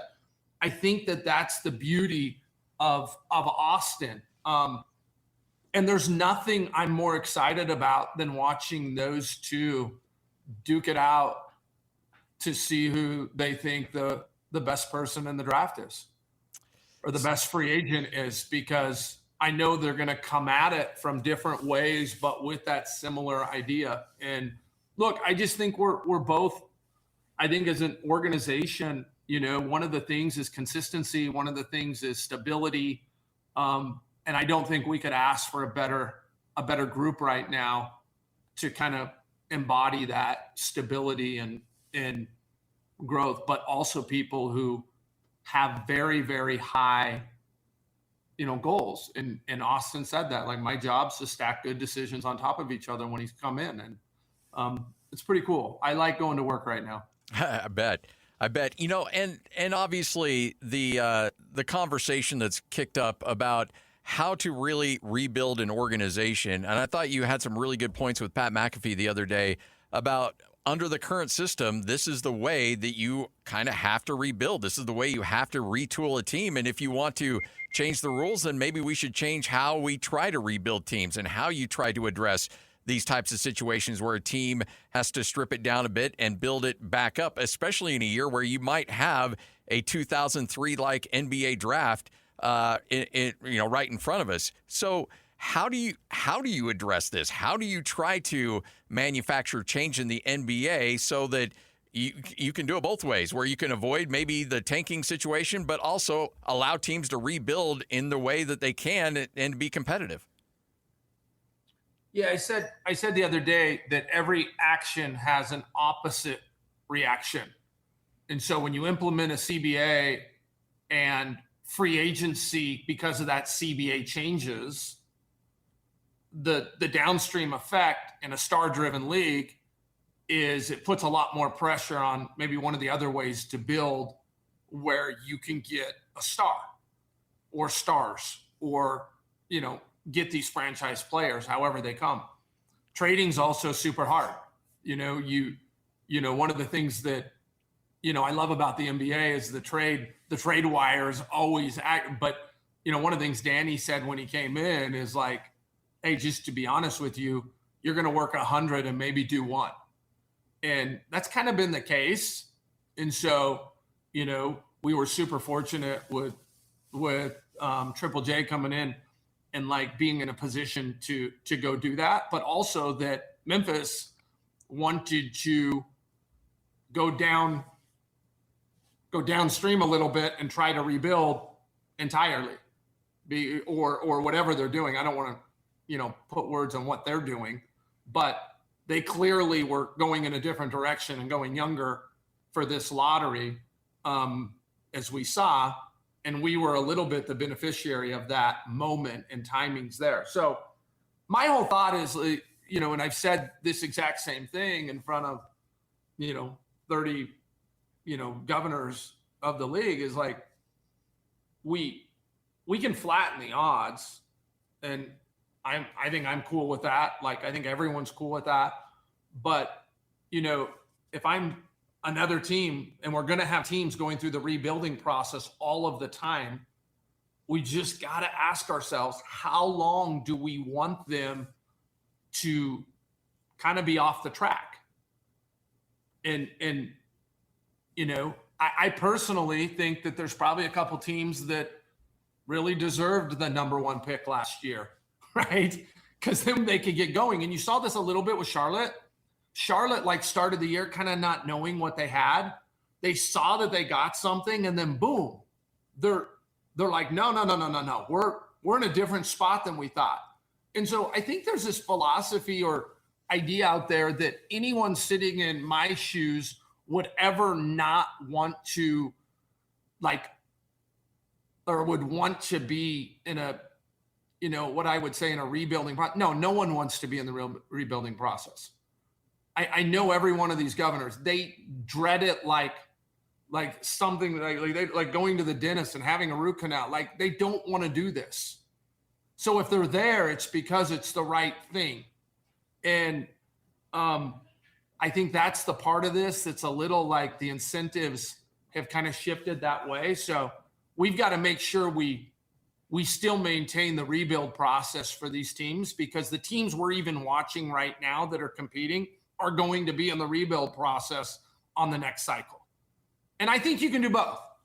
I think you can do flat odds with everything else. So one of the things we're going to try to do on this show with the connections that we have is, peel back the curtain a bit. And I just want to tell a quick story before we let you go.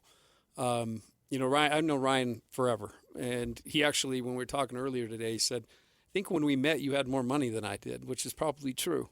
But I think the thing, what was that?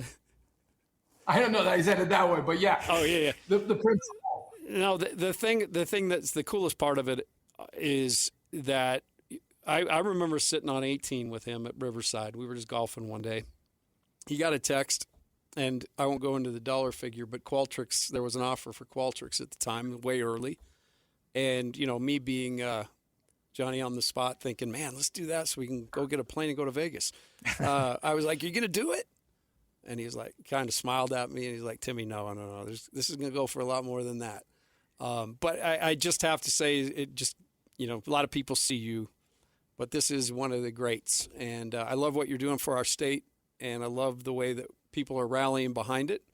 The Mammoth going to pick one up. We're going to get one, and we'll see if we can make this a series. But it means the world you'd come on today, dude. I know you're busy, so thank you. No, Timmy, we go way back. I remember sitting at BYU, and Timmy would always let me into practice because when I was just knee-deep in tech, I needed an outlet. I just needed something different. And I'd be like, Tim, I'm coming. What time are you practicing? And I'd just come over. I just needed something different. I didn't need to go to lunch with someone. I didn't need a lunch break. I just needed to get my brain on something else that got the juices flowing that in a different way. And then I'd go to games and, at BYU under your seats where I was fortunate enough to sit. This was during the Jimmer years, there was these little bags, and at the time, the caffeine policy was a little more rigid than it is now. But I would come out in a Coke school, and there would always be a Diet Mountain Dew in my bag without fail, because before the game, he would go and put that Diet Mountain Dew in there. And I thought, this is the greatest thing on the planet. Every home game. And couldn't be happier for you, man. I think those stories are going to come out. Or are we going to see Big Rick? Oh, yeah, Rick's coming. Oh, Rick. Yeah, absolutely. Yeah. Are we going to see that? Yeah, we'll do that. Have we explained, does the general public know what this is or how this is going to happen or what? Well, Big Rick, so Rick Majerus was at Utah. I was working for him, and then I did an internship with David Locke on the radio. And I started doing impersonations. David's like, oh, we ought to do that. So I became affectionately Big Rick, and nobody knew who it was, even Rick. And so I moved to Austin, Texas. Rick came to Austin. We went to dinner. He spent the whole evening. We talked, had a great time. He was getting out of my car, and he was closing the door, and he says, oh, if you use my voice on the radio another time, I'll break your neck, and shut the door. Yeah, because I remember you would call in and be like, oh, it's Big Rick. And people didn't know if it was Majerus or not. So good. So good. I ordered one time. I was in a drive-through, so I just because it was good for radio, I ordered like 17 things on the menu in the drive-through. I was like, "Hold on, David," and I just ordered like 65 things. Oh man, I remember Ryan Hatch. I was producing his show, and he set something up with you, and I'm like, "Who is this?" He's like, "I can't say." He goes, "I've been sworn to secrecy because if Rick finds out, he's gonna be in trouble." I was working for him. Yeah. I've had some tough things, but I got through them, and I'm so stoked to be here, Ryan. We'll stay in touch, and we'll do a good job of getting people good close looks at the Jazz and the Mammoth. Yeah, and we're happy to help. I know that Austin and DA are always available to come on, and they're way better at the basketball stuff than I am. Like, I should probably just let them talk. And like I said, we're just super fortunate that these guys chose to come to Utah and want to help hang a banner. They've both been super, super critical pieces of doing that in other places, and I'm excited for that here. And this Mammoth stuff, Friday night. I know we got one tomorrow, but Friday night in Utah. Could be nuts. Could be great. Hopefully the commission's out and we're here. So love it. Ryan, we can't thank you enough. We appreciate it. Thanks, Ryan. Ryan Smith, owner of the Utah Jazz and the Utah Mammoth. I love the Diet Mountain Dew story, man. Well, people are the secret sauce. Yeah. You find people that are authentic, you hold on to them, and I'm telling you, that guy is what he professes to be, and he is about making this place bigger and better. Yeah. All right, take a break. Come back. We will continue on the debut show. Scotty and the coach, Tim LaComb, right here on 97.5, the KSL Sports Zone. Hey, I tell you what, you can take a good look at a butcher's ass by sticking your head up there, but wouldn't you rather take his word for it? What? I'm failing to make the connection here, son. Presented by Mountain Land Supply on 97.5, the KSL Sports Zone. 97.5, the KSL Sports Zone. And remember, Beehive Mills are honoring people that impact youth sports in our communities. Nominate the youth sports volunteer you know for the Beehive Mills Hero of the Week at kslsports.com/contest. And then coming up on Thursday, Jake and Ben will announce the winner. So in case you're just popping on, you're thinking, oh, okay, it's the first hour of the show. No, we've been going 2.5 hours already, and we'll go till 2 o'clock. Scott Garrard and the coach, Tim LaComb, fired up to be with you. It's the debut of the new show and the new lineup right here on the Zone. So 6 to 10, same DJ and PK, because, those guys are institutions. Can't mess with them, yeah.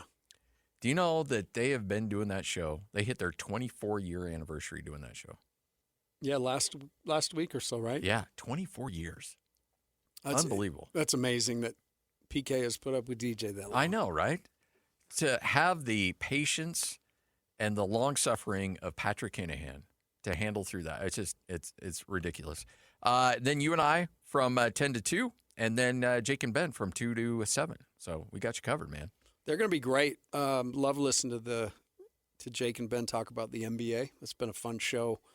Ben does a great job. Jake obviously covers the Jazz like I do. So I'm excited. I'm excited for them to have more time. You spend a lot of nights with, let me rephrase that. You spend a lot of time with Jake talking Utah Thank Jazz. You. Yeah. I appreciate it. Yeah, I got you.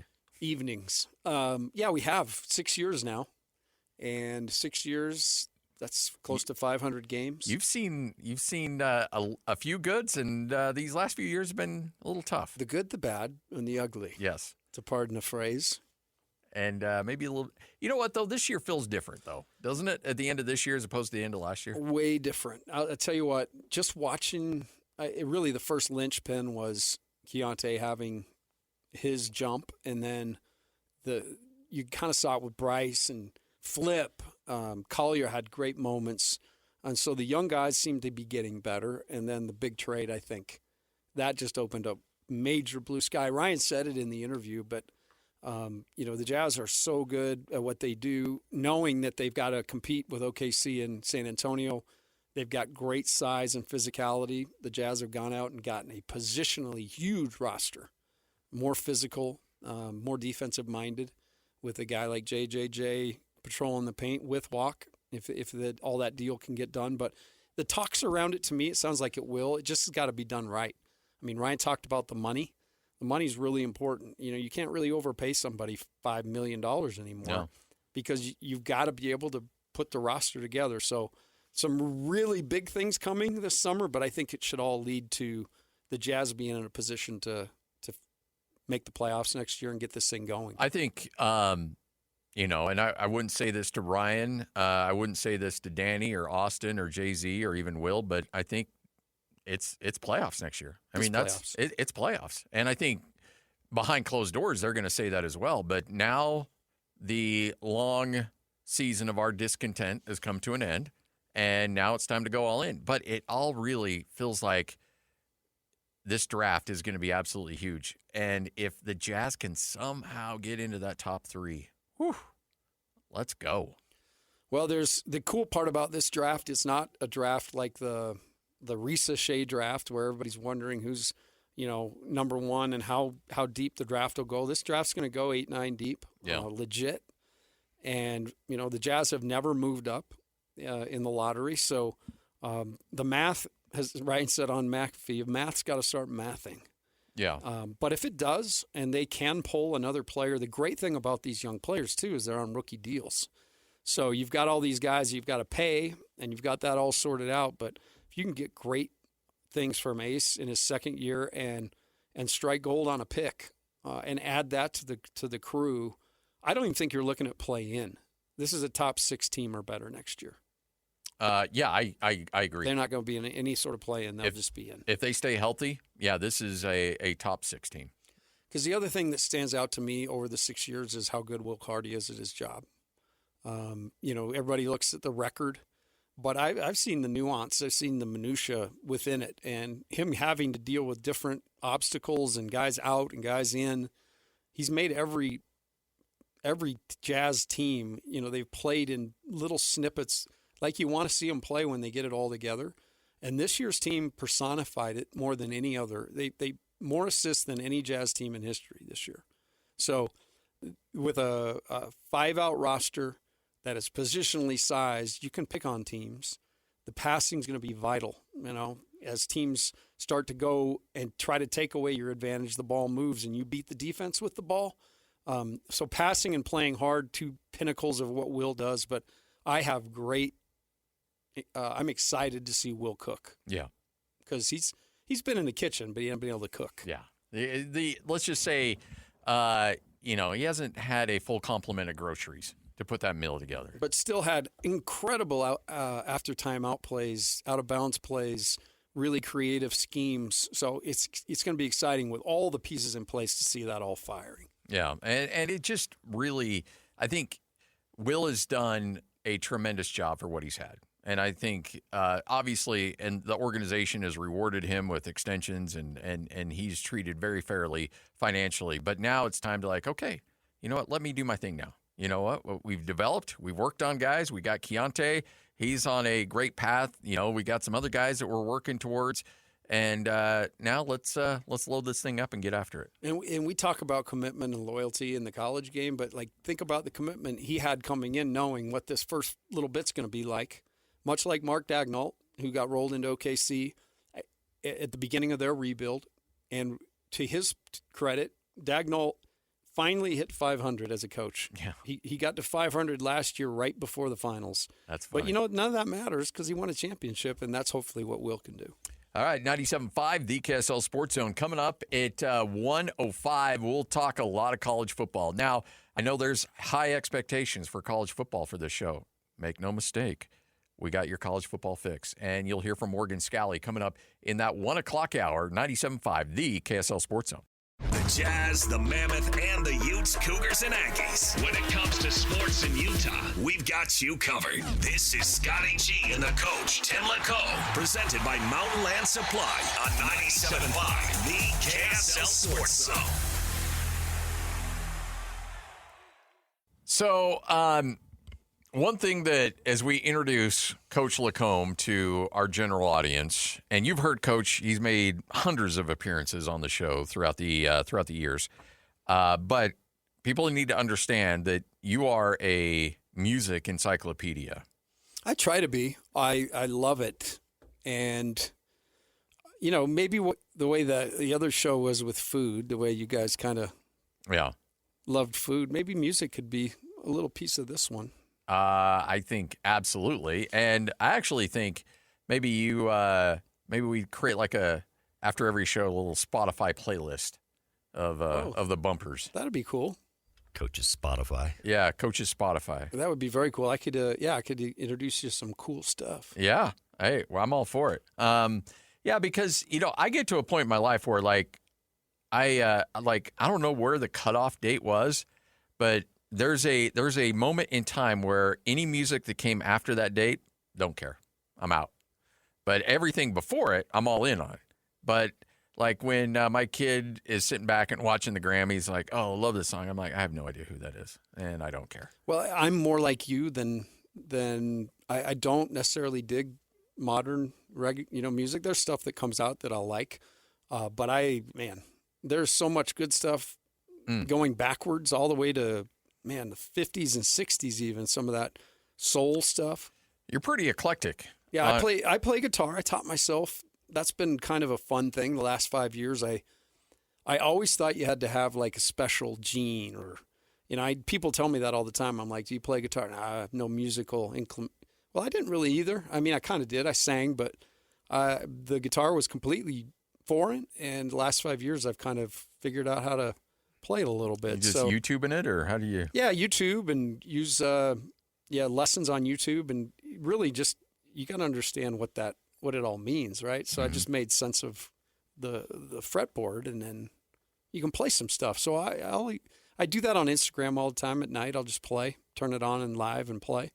So if you ever want to pop in there, it's a fun little spot. You got the new house set up too. Yes, I can see you already have the new music studio ready to go. Yeah, we're ready to rock. We moved 2 weeks ago to Murray from Provo. Been there 15 years. And I had no idea it was the stomping grounds of one Lloyd Cole, but I found that out today. He was a former legend. Former Colt. You're in it. No, not a former Spartan. Oh, I'm sorry, Spartan. Yeah, former my fault. Spartan. Easy. I'm right on the border of both. Yes. So I forgot. Right. Former Spartan and played baseball. Yes. Oh, yeah. Spartan hit 2 home runs. Inside the park? No. Cleared the wall. How this came up, by the way, is our guy Xavier almost hit a home run this weekend. Oh, really? Yeah. And he's like, I'd never hit a home run. I was like, well, I only had 2 my senior year. That was it. I never hit one my whole life. No, same. I had warning track power. Warning track would be the outside of the. I was an average guy. Got up first, squatted real low, tried to get a walk. I was kind of a fielder's choice kind of guy. Move the runners. Yeah, move the runners. Yeah, exactly. Absolutely. Yeah, team guy. That doesn't surprise team guy. me. Yeah. A do-it-all, a utility man. Hey, Lloyd, I have a nickname for Scotty. I want to start incorporating some. Ooh, really? I don't know. I've always known this dude as Velvet because of his voice and the way he approaches things. Do you know how Velvet is good for any occasion? You like it or no? So calling him Velvet? Yeah. I don't know. It could work. Well, we'll try. If I get more of those, you have to try it and see if it stands. We play a little Velvet Underground. You probably don't need headset. Oh, Lloyd, no. I just like to hear myself. Hey, look, God didn't give me a lot to work with, but He gave me a pretty good voice, so I'm gonna listen to it. Yeah. That was off the air. You can't make. No. We've always had that. That was actually one I decided to keep on the board. So the car crash goes, but this one stays. Well, like I told you, I don't know where that one went. We'll find it. We'll find it. But I was here last night. I started moving some things on the button bar, and I was like, let's keep that one. I like that one. We need ground rules at some point to know what's legal and the what's ground not. rules I make the rules. Yeah, it's true. Oh, it's Santiago. Okay. It's whoever. It's whoever's rolling on the recorder gets. Look, all I want in this setup is somehow be able to hook up my computer to the board so that I can play drops from time to time. I don't think we have that technology. I think it exists. I don't think there's that capability yet. We haven't reached that point. 12:57 coming up next. Oh, you think it's the end of the show? It's not. We go 4 hours. That's right. We have another hour of the program coming up next. 97.5, the KSL Sports Zone. You're locked on to Scotty G and the coach, Tim LaComb. Presented by Mountain Land Supply on 97.5, the KSL Sports Zone. 97.5, the KSL Sports Zone. Hope you're all having a tremendous day. 1 o'clock, and you're like, okay, these guys have 1 hour under their belt. No. Where have you been? Been on the air for 3 hours now. We got hour number 4 of the program. New lineup here on the Zone. DJ and PK, the old standbys, 6 to 10. You can set your watch to it every morning for the last 24 years. And now, our debut show today. Myself and the coach, Tim LaComb, will be on every day from 10 to 2.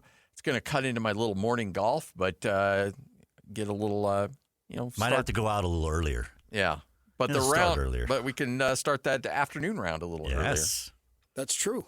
No, it's awesome. This is so cool to be here. I've had to pinch myself a couple times. Like, is that really Lloyd Cole behind the glass? I know. Am I really in this seat? It's amazing, dude. So full disclosure, when Nate and Lloyd came and said, "Hey, we're going to do this Scotty and Friends," I was like, "Oh." And it was great. It was a lot of fun. I really enjoyed You're not even. conversations. You don't mean this. You're not mean this right now, are you? Oh, are you no. being serious? No. Okay. I 'Cause I feel like you're kind of being a jerk. No, I'm not being a jerk. Okay. I just I'm wanted not to being make a sure. jerk. I'm just saying, like, it felt really narcissistic for me. Like, hey, let's bring my friends. No, like, it's never been about me. It's just about having fun. And so having one of my favorite dudes on the planet that I get to host 20 hours of radio with every single week. Let's go, man. This is good. This is very good. This will be fun. We'll dig in deep. An aside, you played Jimi Hendrix coming in. Do you know he played a Fender guitar upside down because he was left-handed? Had it restrung. I heard that, yes. So if you look at video of him playing, the tuner knobs will be pointed down instead of up. So he actually took a right-handed guitar, flipped it over, restrung it, and that's how he learned to play. Best guitarist? Probably he's he transcended. He took it to a different place, and then I think Eddie Van Halen came in and just went, yeah. Can I just say this? Insight you won't get anywhere else. There's a dude coming, too, this summer, actually in May 15th, my birthday. No? Eric Johnson, one of the greatest guitar players in the world. For those of you at the Stateroom, if you want to catch a great show. Did you say Jensen? Johnson. Eric Johnson. Not Eric Jensen. Eric Jensen's bike is still locked up. And He's by the looking way, for the key. we love Eric. And I got to apologize. Eric texts me all the time, and I'm terrible about getting back to him. So, Eric, let me just say right now, I apologize for leaving you on red. That's my bad. No, they do it to me too, Eric. Don't feel bad. This is actually true. But you guys are really bad. We gotta have that has got to be in the ground rules. Yeah, we'll get there. Baby steps. Yeah, baby steps. Let us help us See, grow. but like with we'll Eric, grow. if you just gave him a thumbs up, problem solved. I know. He thought of so Eric, and he's a Gen Z guy. He would get the thumbs up. He would be about that. He texted me today, in fact, and said he's our captain. He's the Scotty G and Coach captain now. He's going to carry the banner out there on his bike. Yeah. And I did text him back and said, thank you so much. Really, really appreciate it. And that's why you're a much better human being than me. Well, but I'm here to work on you. You think that you hired me. Your wife's going to be like, why did you become such a gentleman? I'd say after a year of this show, you will not be responding to anybody via text. So true. And you just bust my jaw. Like, that's when I got off my mission. I was like, you don't do your home teaching? What's wrong with you? Like 6 months later, like, you want to get out and see somebody? I'll see you back here in April. Hey, college football. Well, you heard from Bronco Mendenhall. He had a really good talk. And by the way, Bronco and I had a sit-down chat. It's up at KSLSports.com, the Ultimate Aggie podcast. And we may revisit that a little bit later in the week. But so Bronco and I spent some time chatting earlier this morning. But we had you heard some interesting comments from him about recruiting and trying to get through spring ball and all the craziness that's going on. You've got about the University of Utah. You go with Morgan Scalley, and we've kind of joked about replacing legends and replacing guys. That is a dude that I love. Morgan. I love Morgan as a person. He is a good friend. He used to do sports radio with us back in the day. I do not envy Morgan Scalley right now, even though he is on cloud nine and has his dream job. But my goodness, he's got some high expectations. Yeah, and that is the when you follow a legend, obviously, and Kyle man, he rose the bar. Urban came in and, Urban brought some instant juice, and then Kyle was able to take that and obviously with his way. And, it was interesting to see the scoring output of the Michigan spring game. It was like 9-3 or something. Yeah. I can't remember. But no, Morgan's got to be a football coach, but he's also got to establish himself here. And the cool part about him, and I think the reason he will, is because he doesn't take himself too seriously. There are a lot of coaches, they get that mantle of head coach and they instantly become a moron. Yeah. It's the craziest thing ever. But I think he's got the right stuff, and he's got good people around him. I like how he's going to push the envelope on offense. I think they need to do that. And your guy McGivern, they'll hook that ball all over the field. Kevin's going to be great, right? So, no, a lot more than just winning and losing games. He's got to stamp his arrival and, hey, the program's here now, still Utah, and we're going to do Utah things. I'm the guy, and that's what this year is about. Well, I'll go back to what you dealt with. I mean, Steve Cleveland had really turned that program around, and Dave Rose was on that staff, and then it was like, okay, now it's yours. And it was going in the right direction, but there's this element of okay, this is what he did. That's just the standard. That's what you do every year. Now you just got to take it forward. You can't go backwards. And so right now, Utah fans are looking along the lines and saying, hey, we've got an opportunity here to not just do what we've done before, but take it a step further. Get into the college football playoff, make a run in the college football playoff. And that's now what's expected of Morgan Scally. And without any kind of, there's no test runs. Nope. No honeymoon. You don't get any of that. So the one positive thing he's got working for him is he's been in there and he's been in the trenches in the organization for so long, made so many of the good things happen that have happened. So that will serve him well as opposed to coming in foreign and having to figure everything out. He'll know the ins and outs of Utah. It really comes down to, can you get the right guys? Can you get the right scheme installed and everybody comfortable with it? And can they still be that hard-nosed, tough Utah team that everybody expects when they turn on that, the television, Utah's playing a game? How hard is it, though, to go from lieutenant to general? I never did it. I would imagine, everybody I've talked to said you have no idea. What comes with just moving in basketball was literally moving a seat. Yeah. But your thoughts then are not your own. Everything that you think about is how do I get this program where it needs to go? And if I'm not thinking about it, nobody's really thinking about it. So to me, I think that's probably the biggest piece is the, just instant stuff that just falls on top of you that there's no other way to turn. You got to kind of have to deal with it. Well, Morgan Scally addressed the media and gave his overall thoughts on what he's seen from his team during spring ball. Did a really nice job of getting the live work in, defense getting tackling, offense fighting through tackles, learning that guys are going to be punching for balls. So loved the live work that we got in, seeing progress both on the offensive and defensive side of the ball, key positions that still need developing offensive line, defensive line, corner group. The coaches are doing a heck of a job, but this May will really determine how invested they are, right? Their behavior will show whether or not they want to be elite. I think everyone has a firm understanding of what needs to happen during the off time, and I expect it, them to come back ready to go. So the expectations are in May, June, this goes from being a coach-led team to a player-led team. I talked to Bronco earlier today, and I think Bronco's going to announce to his team, if it hasn't been released already publicly, but Bronco said he was going to take his team into some meetings and essentially announce who the starting quarterback is going to be. And I think with that is the expectation of we're going to give you that starting nod so that you can then run the practices in that quote-unquote voluntary practices and be the guy and really develop your leadership there instead of waiting until fall camp and then we'll try to find a starter. He wanted that guy to have that runway all throughout the summer, and I think that's a smart way to go. There is definite wisdom there. I think getting that mantle a few days before the season starts and, oftentimes coaches know who it's going to be, but they hold it back. I think there would be some real advantages within the team culture to have that voice, and you just hope that it goes right, that guy is ultimately going to be the starter. But there's no doubt in my mind that that's one thing today you're trying to get ahead of. These guys don't know each other. Yeah. So many of these guys are walking in for the first time. So this off-season time where they can bond, and I think it's brilliant. You put a player that has some skin in the game to keep that thing flying. I think it makes a ton of sense. So you have several goals during spring. Number 1, the development. Number 2, the install with your new offensive coordinator. And number 3, which was good for Morgan Scally, is to come out of it healthy.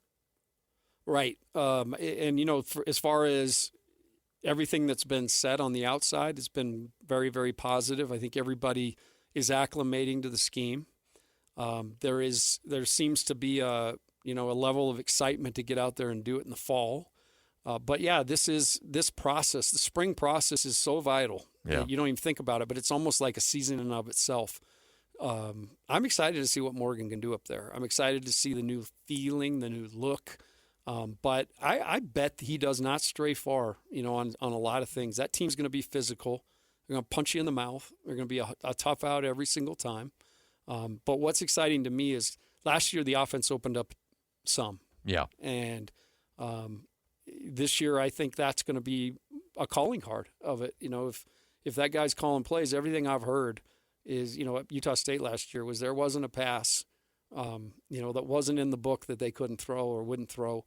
I think that's got to be exciting because Utah's always been that ground game. So to add some vertical to that should be fun. And, Morgan Scally very fired up that his team goes into those summer camp and into fall camp relatively healthy.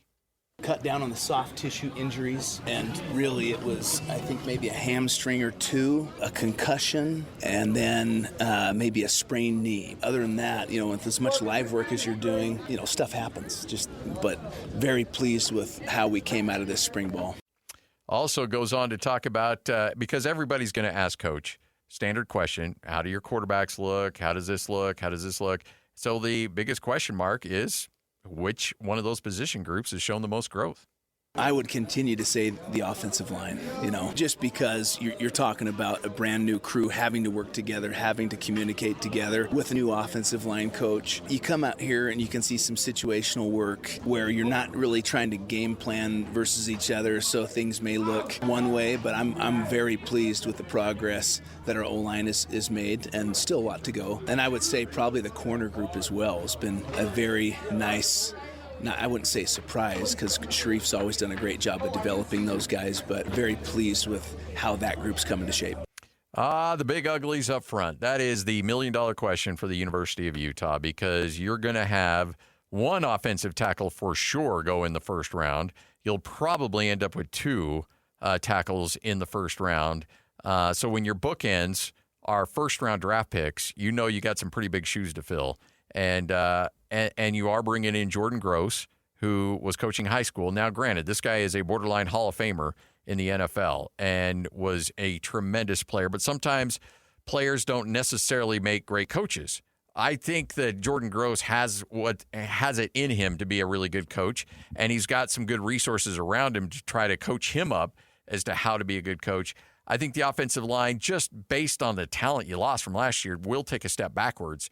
But I don't think it's going to be a significant one. It's funny, when I look at football teams, it's starting a new year, one of the first things you look at is they have their quarterback. That seems to be one thing that will intimate that it may be a little more smooth if you got somebody back there that's actually in that uniform, done that job.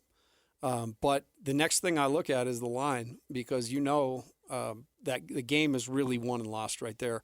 Utah may have had the best offensive line they ever had. I mean, they've had some great offensive lines, but 2 NFL guys and just the number of games, those guys played together. So it's interesting to hear when Morgan talks about, who's standing out to you, because the key to that is obviously figuring it out together. It's a team thing. You heard Hans talk about it all the time. You get up there, everybody's got their assignment. But that communication piece is vital. And I like that he actually pointed out communication's what's standing out to him. That's a great byproduct to get where you want to go. If you got a bunch of guys out there who don't know what they're doing and are not talking, that's a bad sign. So certainly a guy that's done it in Jordan Gross as a player, but yeah, he's got to cut his teeth as a coach with a unit that's going to be the newest and most fresh on the team. And you've got and you bring up communication too.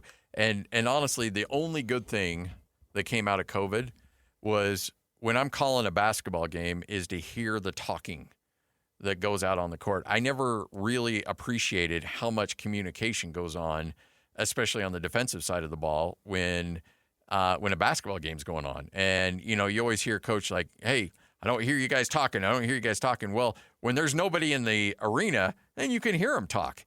And it was really fascinating just how much communication goes on with those 5 dudes out on the court. And the same thing for those 5 dudes on your offensive line.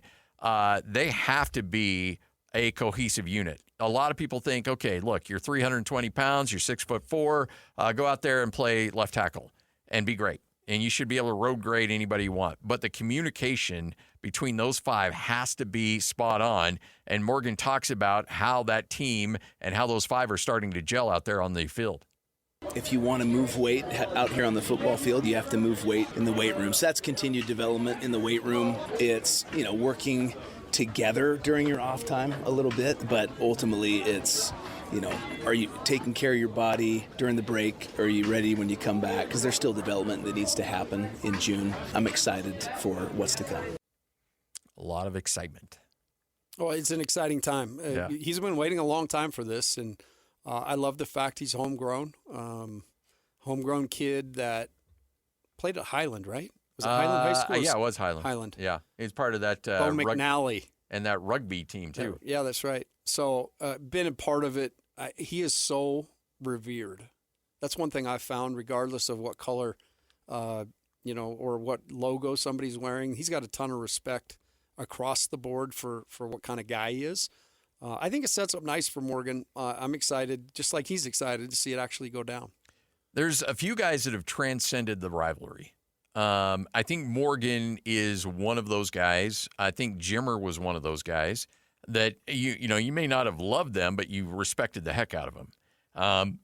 I know Eric Weddle definitely was one of those guys that I think BYU fans look at him and be like, yeah, we got no issue with him. He's a good dude, And so I think there's a lot of really good things going in his way in terms of the community outreach. But the problem is, and you know better than anybody, you start losing games, they'll turn on you quick. Yeah, they don't care. They care in the beginning. They want you to, do that part. But yeah, this is going to be determined by what happens on that field. It always is. But he understands it. Like, he's been in this forever, understands it. And, he's got a great brand. He's got a great football brand to run with. And great. Look, Sharif Shah is a guy that is the ultimate hype man. And as long as I got Sharif next to me in that foxhole, I'm great. There is no better people no better coach, no better person than to have on your side than Sharif Shah. And I'm a huge fan of his. I will never be unbiased when it comes to Sharif because that guy is, he's your ride or die for sure. No, and he is Utah football. I mean, I remember when I was a manager there back in the day, and he was doing sideline. He was doing sideline. He and Brian Rowley would be down there doing that. So Sharif's worked a lot of spots around football, but he's found his calling. I think his the unit he puts out there each and every year they've got teeth. All right, so you know what? I'm doing a little bit of a audible here. Lloyd loves it when I do this. All right, so par for the course. Okay. So, yeah, every now and then I'm going to take a left turn here every now and then.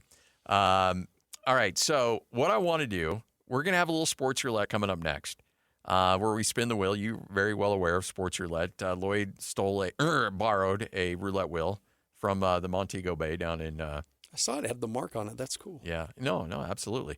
That wheel has been well used over the last 12 years and will be a continued part and focus of the show.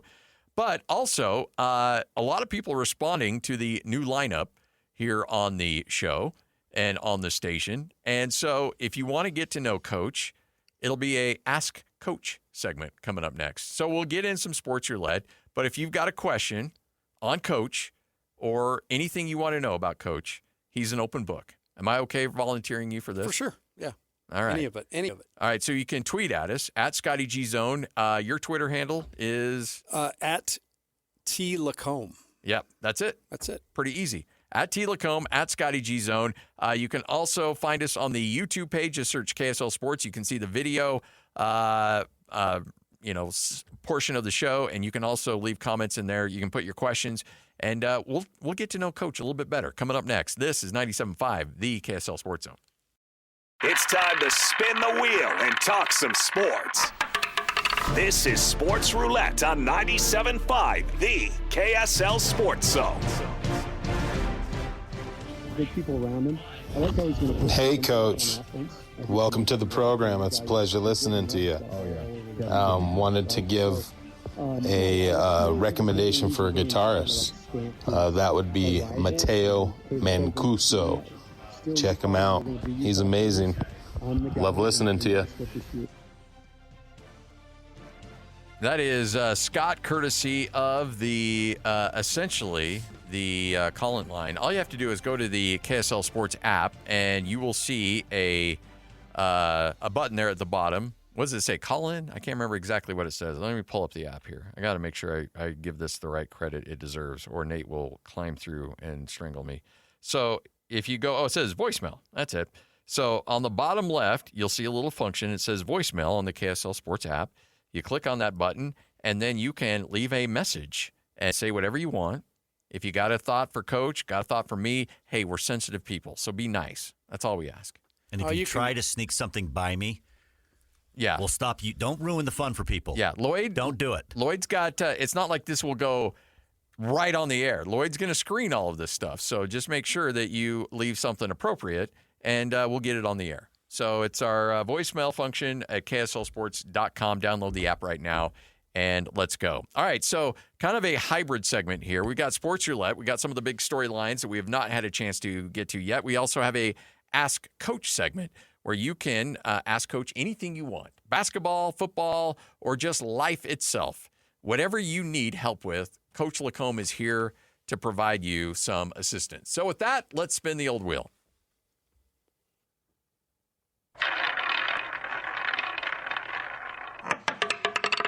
$5,000 for a headbutt. Sean Dursey. You know, this is the thing I admire about hockey players is that Sean Dursey headbutted a dude.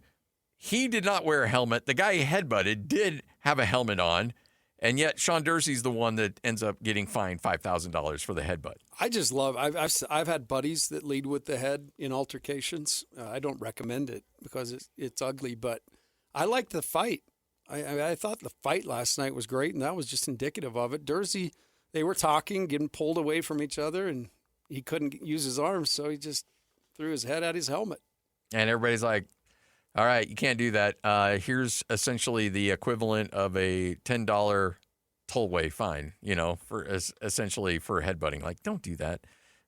Give us $5,000 and we'll call it good. And then they sat. The best part was the TV showed him sitting in the penalty box, just barking at each other. Back and that forth. Was so good. They should let them fight in there. Oh yeah, absolutely. How great would that be? The fight portal. Like, all right, so it's got a door into and then a door on the sides where they can then meet in the middle. That's right. Open that up and let's just get after it. Man. On guard. I was really like, there was a lot of physicality. You knew that was going to happen, but it got scrappy there. You got the headbutt. You got a few fists thrown. Just because it's playoffs. Oh, the hits were just vicious. Ridiculous. I can't imagine what that was like live because you could feel that through the TV. There in person, whew. And if you have a chance to get to the games here in Salt Lake City, buckle up, folks, because it's going to be rough. I do know those tickets sold out really fast. They're so hard to get your hands on. So yeah, if you can get there, especially the first one, that's history. I still have 2 certificates. I was actually at the game that Stockton broke the assist record and the steals record. And really? They gave everybody in attendance certificates. So I still have them. So it's cool when you see a first. Yeah. You can be there and always say, and I got to imagine, like, let's say it's a overtime game that the Mammoth win, and it's a huge, crazy environment, crazy game. There will be about 16,000 people there that will be at the game, and probably about 50,000 that will claim they were at the game. And what I'm excited about is as Salt Lake continues to change, ultimately at some point they come out after a big win, and they're going to walk down this walking street, and there's going to be plenty of shops and places. It's going to be it's pretty awesome, man, where we're headed. What this place is going to look like 3-4 years from now. Whew, let's do it. All right, first question coming in for Coach. If you had to have a former player next to you in a backyard fight that you coached at BYU or Utah, who would you go with? Misha Radojevic. He played for us at Utah. He was Serbian. Yeah. But the reason is very clear. One day one of my jobs was to take him to the grocery store. We got out of the car, walked to the grocery store, and he was kind of messing with his pant leg. I said, "What are you doing?" And he pulled out a pipe. And he said, "I carry this with me everywhere I go." I said, "Well, Misha, I'm going to get behind you if there's an altercation." The dude carried a pipe wherever he went. Carried a pipe in his pocket. So, Misha, you're my guy. Wow. That is... so many questions right now. I mean, hey, you asked. You opened up Pandora's box. Those dudes that come from Serbia, I mean, the brothers of guy from Denver. Why am I spacing? Joker. Yeah, Joker's brothers, man. I wouldn't mess with those guys. No, those guys are big as a house and mean. Yeah. I will definitely not have Lee Kamard anywhere near me. He's soft. Lee Kamard. Shout out, Lee. That's, by the way, this show has nothing but praise and love and admiration for Lee Kamard. Yes. Right, but he's also a guy that I have to mess with. Like I know. Brody messes with you. I'm kind of like that level. You just kind of take jabs. By the way, great first season. Unbelievable, right? So good. What they do, they got to the tournament, did a great job, represented the team so well. The NIT, I should say. Yeah, got to the, what was it, the Final Four? Final Four. Yeah. The NIT. So great year for Lee in year one. All right, another question rolling in for the coach, Tim LaComb. You can ask Coach anything you want via Twitter, at Scotty G Zone, at T LaComb.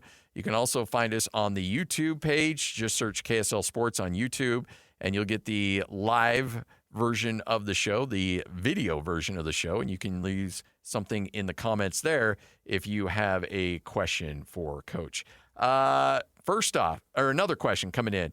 Coach, you have a steak from Bar W. How do you want it cooked, and what cut of steak do you like? Filet medium well.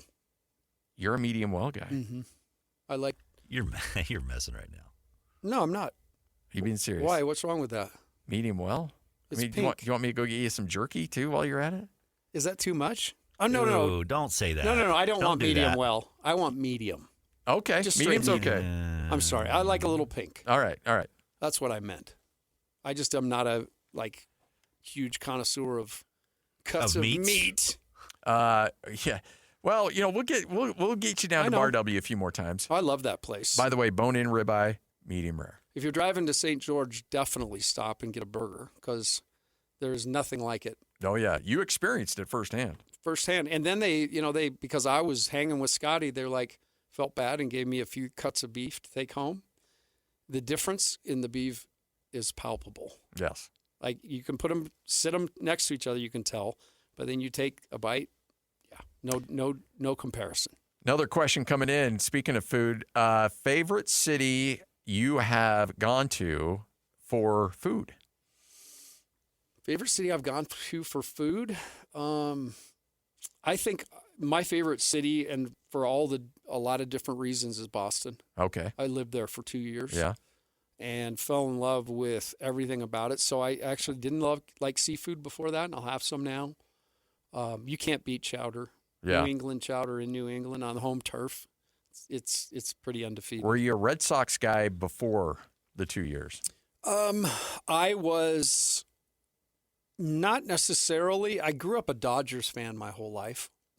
We kind of had a rivalry. My mom and I were Dodgers. My dad was a Yankee. Okay. And this is back when they play in the early 80s when they play in the playoffs all the time. So it got ugly at the house. I kind of fell out of baseball for a while, and then when I went on my mission and walked into Fenway, it had me at home. Oh yeah, you walked just walking in there, and they weren't good, but I started liking them. They had a guy at shortstop, Marty Barrett. They had Mo Vaughn at first. Mo Vaughn. Remember those guys? Oh yeah. Well, they weren't bad. They just couldn't win. They couldn't win. They couldn't win the big one. Right. Well, that particular group couldn't really. They couldn't move the needle. Yeah. Tweet rolling in here from you'll know and love this guy, Wild Turkey Fart Blunt. I love this dude. Said, Coach, I'm desperate for a quality starting 5 in Provo, and the lack of news is concerning for a fan. Please talk me off the ledge. And I think when he says a starting 5, he's talking about the big man. He wants a starting 5. Not the starting 5 lineup, but I think he's assuming a big. Well, I'll put your mind at ease. I think the BYU knows they need that too, and they're out recruiting a ton. I know they're opening up a bunch of European channels. I'm very close and talk often with Justin Young, who's Kevin's brother and kind of in charge of that. I love who he's brought in so far. I kind of feel like they've made a little bit of a pivot towards what we talked about when I came on the show before, kind of building a backbone of guys that develop there. Yeah. That makes sense to be there. But they'll find their guy. They'll find a big guy. I heard there's a Spanish kid, 7'1", that they're messing with right now. But, yeah, they know what they got to do, and they'll get somebody. Don't worry, Blunt. Yeah, you mentioned the connectivity of a team, and you hit on that all year long because you could have a team full of stars, full of big guns that can do a lot of good things. But if they're not connected out there and they don't have that level of connection, then it's going to come and bite you in the butt. Well, you've seen it calling Utah State games. Yeah. Teams that are connected. I would say this last team might have been one of the more connected teams that I've seen. I think Calhoun did a great job at defining roles and coaching those guys, as you say, really, really hard into those roles. And by the time, the payday came, they were ready to go. And I thought they functioned amazingly well. And now the coach is gone and a lot of those players are gone and they got to basically start over next year. But I do feel like that was a big reason they were good. They had a lot of talent, but they got that talent to play together. Looked like there for a moment they were going to lose Rob Wright. He comes back. What does that mean for that team? Obviously he's really, really good. I would be excited to see him a little more pass friendly this year. Yeah. There's no doubt he can score, but I think for him to take the next step and for BYU to win the way they want to win, he's got to be more willing to pass the ball when the opportunity arises. I think that's when you play 38 minutes and have 1 assist or no assist in a game, it's a little shocking. It is. And I understand they were playing more isolation ball with AJ, but even with like the Jazz this year, it's a very simple thing. In 0.5, you can read, do I have a play or not? Can I shoot it, dribble past it? If not, I'm getting off the ball. And, that's the one area, there's no question. Like that dude can drive in there and get bucket after bucket.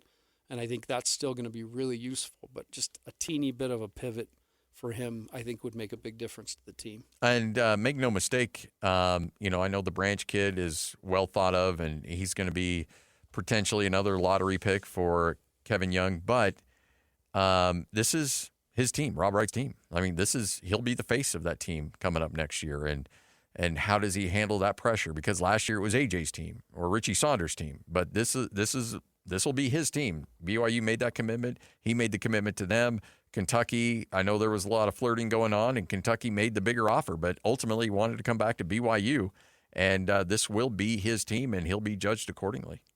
I refer to that other team you just mentioned as them because they did so many bad things to us at Utah during the runs. But, yeah, that's right. I do love that BYU is beating them repeatedly, year after year. Now Kevin's gone head-to-head with them and beat them.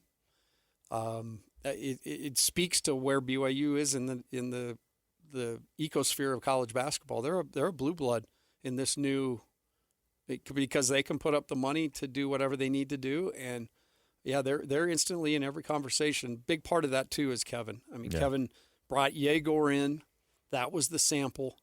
High-level guy, brought him in, storybook. Everything went great. This year, AJ, rinse and repeat. The kid was awesome. The place was awesome for the kid. The amount of clicks and advertising BYU got out of that this year, far more, would pay for that. Oh, yeah. But more importantly, you just keep the pipeline open, and now you hope the next one goes good with Branch. Another one, who won the coin flip, Jazz or Kings? Guess what? We don't know. Let me send a text. I'll find out. Okay. I'll try to find out. But as of right now, no announcement as to how that went down. We expected that it took place at 1 o'clock. They'll probably call like at 4:30. Oh, yeah, I forgot to tell you, you lost the coin toss. Yeah. Did they not get back to you on that? Oh, no, you lost. Yeah, you're at 5. Sorry. My bad. I thought the deputy commissioner was gonna call you about Granick that. didn't call? Okay. Oh, boy. I'm going to have to cut his. You know what? I sent out the email, but it was in my drafts folder. I didn't. So what it was is we gave them heads and you tails. We flipped it and it was heads. We just didn't call you. Yeah. But we gave Sacramento the heads up. We thought they would pass it on to you. And if you think you're going to move up in the draft, think again. Okay, see ya. Yeah, bye. Adam says hi. Yeah. See, that's the problem that I think that a lot of people are having right now is that you've got the NHL that has just embraced Salt Lake City. And Salt Lake City has been very good for the NHL, but the NHL has been very good for Salt Lake City. And they're like, okay, you know what? Can you get a team up in 6 months? Ryan, can you do that? Ryan's like, I think we can do that. Okay, fine. Here, take a franchise. It's yours. We need that team to be competitive pretty quickly. All right, playoffs in 2 years. Boom. All right, you want to host one of those outdoor games? Yeah, we got that. Boom, it's yours. Like the NHL is realizing what a gold mine they have in Salt Lake City. And the players in the NHL are realizing what a gold mine it is in Salt Lake City with incredible facilities, great ownership, rabid fan base, all these things that are very true for the Utah Jazz. But for whatever reason, the NBA is like, you're the Jazz. It's pat. Did we fine you yet? Yeah. We don't like what Sacramento's doing, so you're going to get the $500,000 fine. Here's my biggest quarrel, and it's gone back forever. Goes back to Jordan getting a ton of calls or feeling like he does. It's an entertainment business. Yes, and I think the NBA has to do a better job at equity across the board. I just think the number of times where you scratch your head and say, I mean, the other night, for instance, they find the Jazz $500,000 and then for the last 3 or 4 weeks of the season, everybody's tanking their tail off. The Memphis Grizzlies had 16 guys on their injury list the night they played the Jazz. Yeah. But nothing happened to them. Nope. So that's where, to me, the NBA's got to – and not just that it's the Jazz. I mean, you heard Ryan say it. Like Sacramento probably should have got the first pick last year. They basically were forced to give up De'Aaron Fox. That was a Rich Paul creation. He said he wants to trade, and then he went around and cooked it so he could go to San Antonio, and Sacramento's standing there holding nothing. And so, I mean, there are so many instances where small market teams get the shaft, and I think that's one thing the NBA's got to be better at, the transparency. Even with something like a coin flip, televise the dang thing. Yeah, absolutely. I mean, what's the pain in that? Anyway, that was my NBA rant. Wow, your co-host on the Jazz Pre-Half and Post is yelling at us like, "Get out, go to break, so we can have our final segment." It's my time. It's my time. It's my time right here. It's your time up there. But down here, it's my time. Jake's going 2-6 now. Yeah, actually 2 to 7. Jake and Ben. Oh, 2 to 7. Yeah, 5 hours of Jake and Ben. All live, 97.5. One thing we can promise, they'll be live at 5. We can guarantee that. 97.5, the KSL Sports Zone. The best sports radio in Utah is right here. This is Scotty G and the coach, Tim LaComb, on 97.5, the KSL Sports Zone. Wrapping up another edition of the show, the first ever edition of the show. All right, so 4 hours down. You feel okay, Coach? Yeah, it's already over? Yeah. Wow. That's a short day. Yeah. 4 hours. Your day's over now. Yeah, boom. Go home. You're good. Call it a day. That's radio right there. Yeah, 4 and out the door. I mean, I'm happier than I even could have thought. Oh no, that's an old radio term. 4 and out the door. That. Yeah.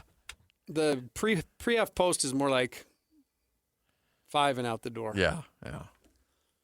Yeah, that definitely prepared me for a longer run. This is good. I'm excited. I just hope not to let you down, man. I don't want to bring you down.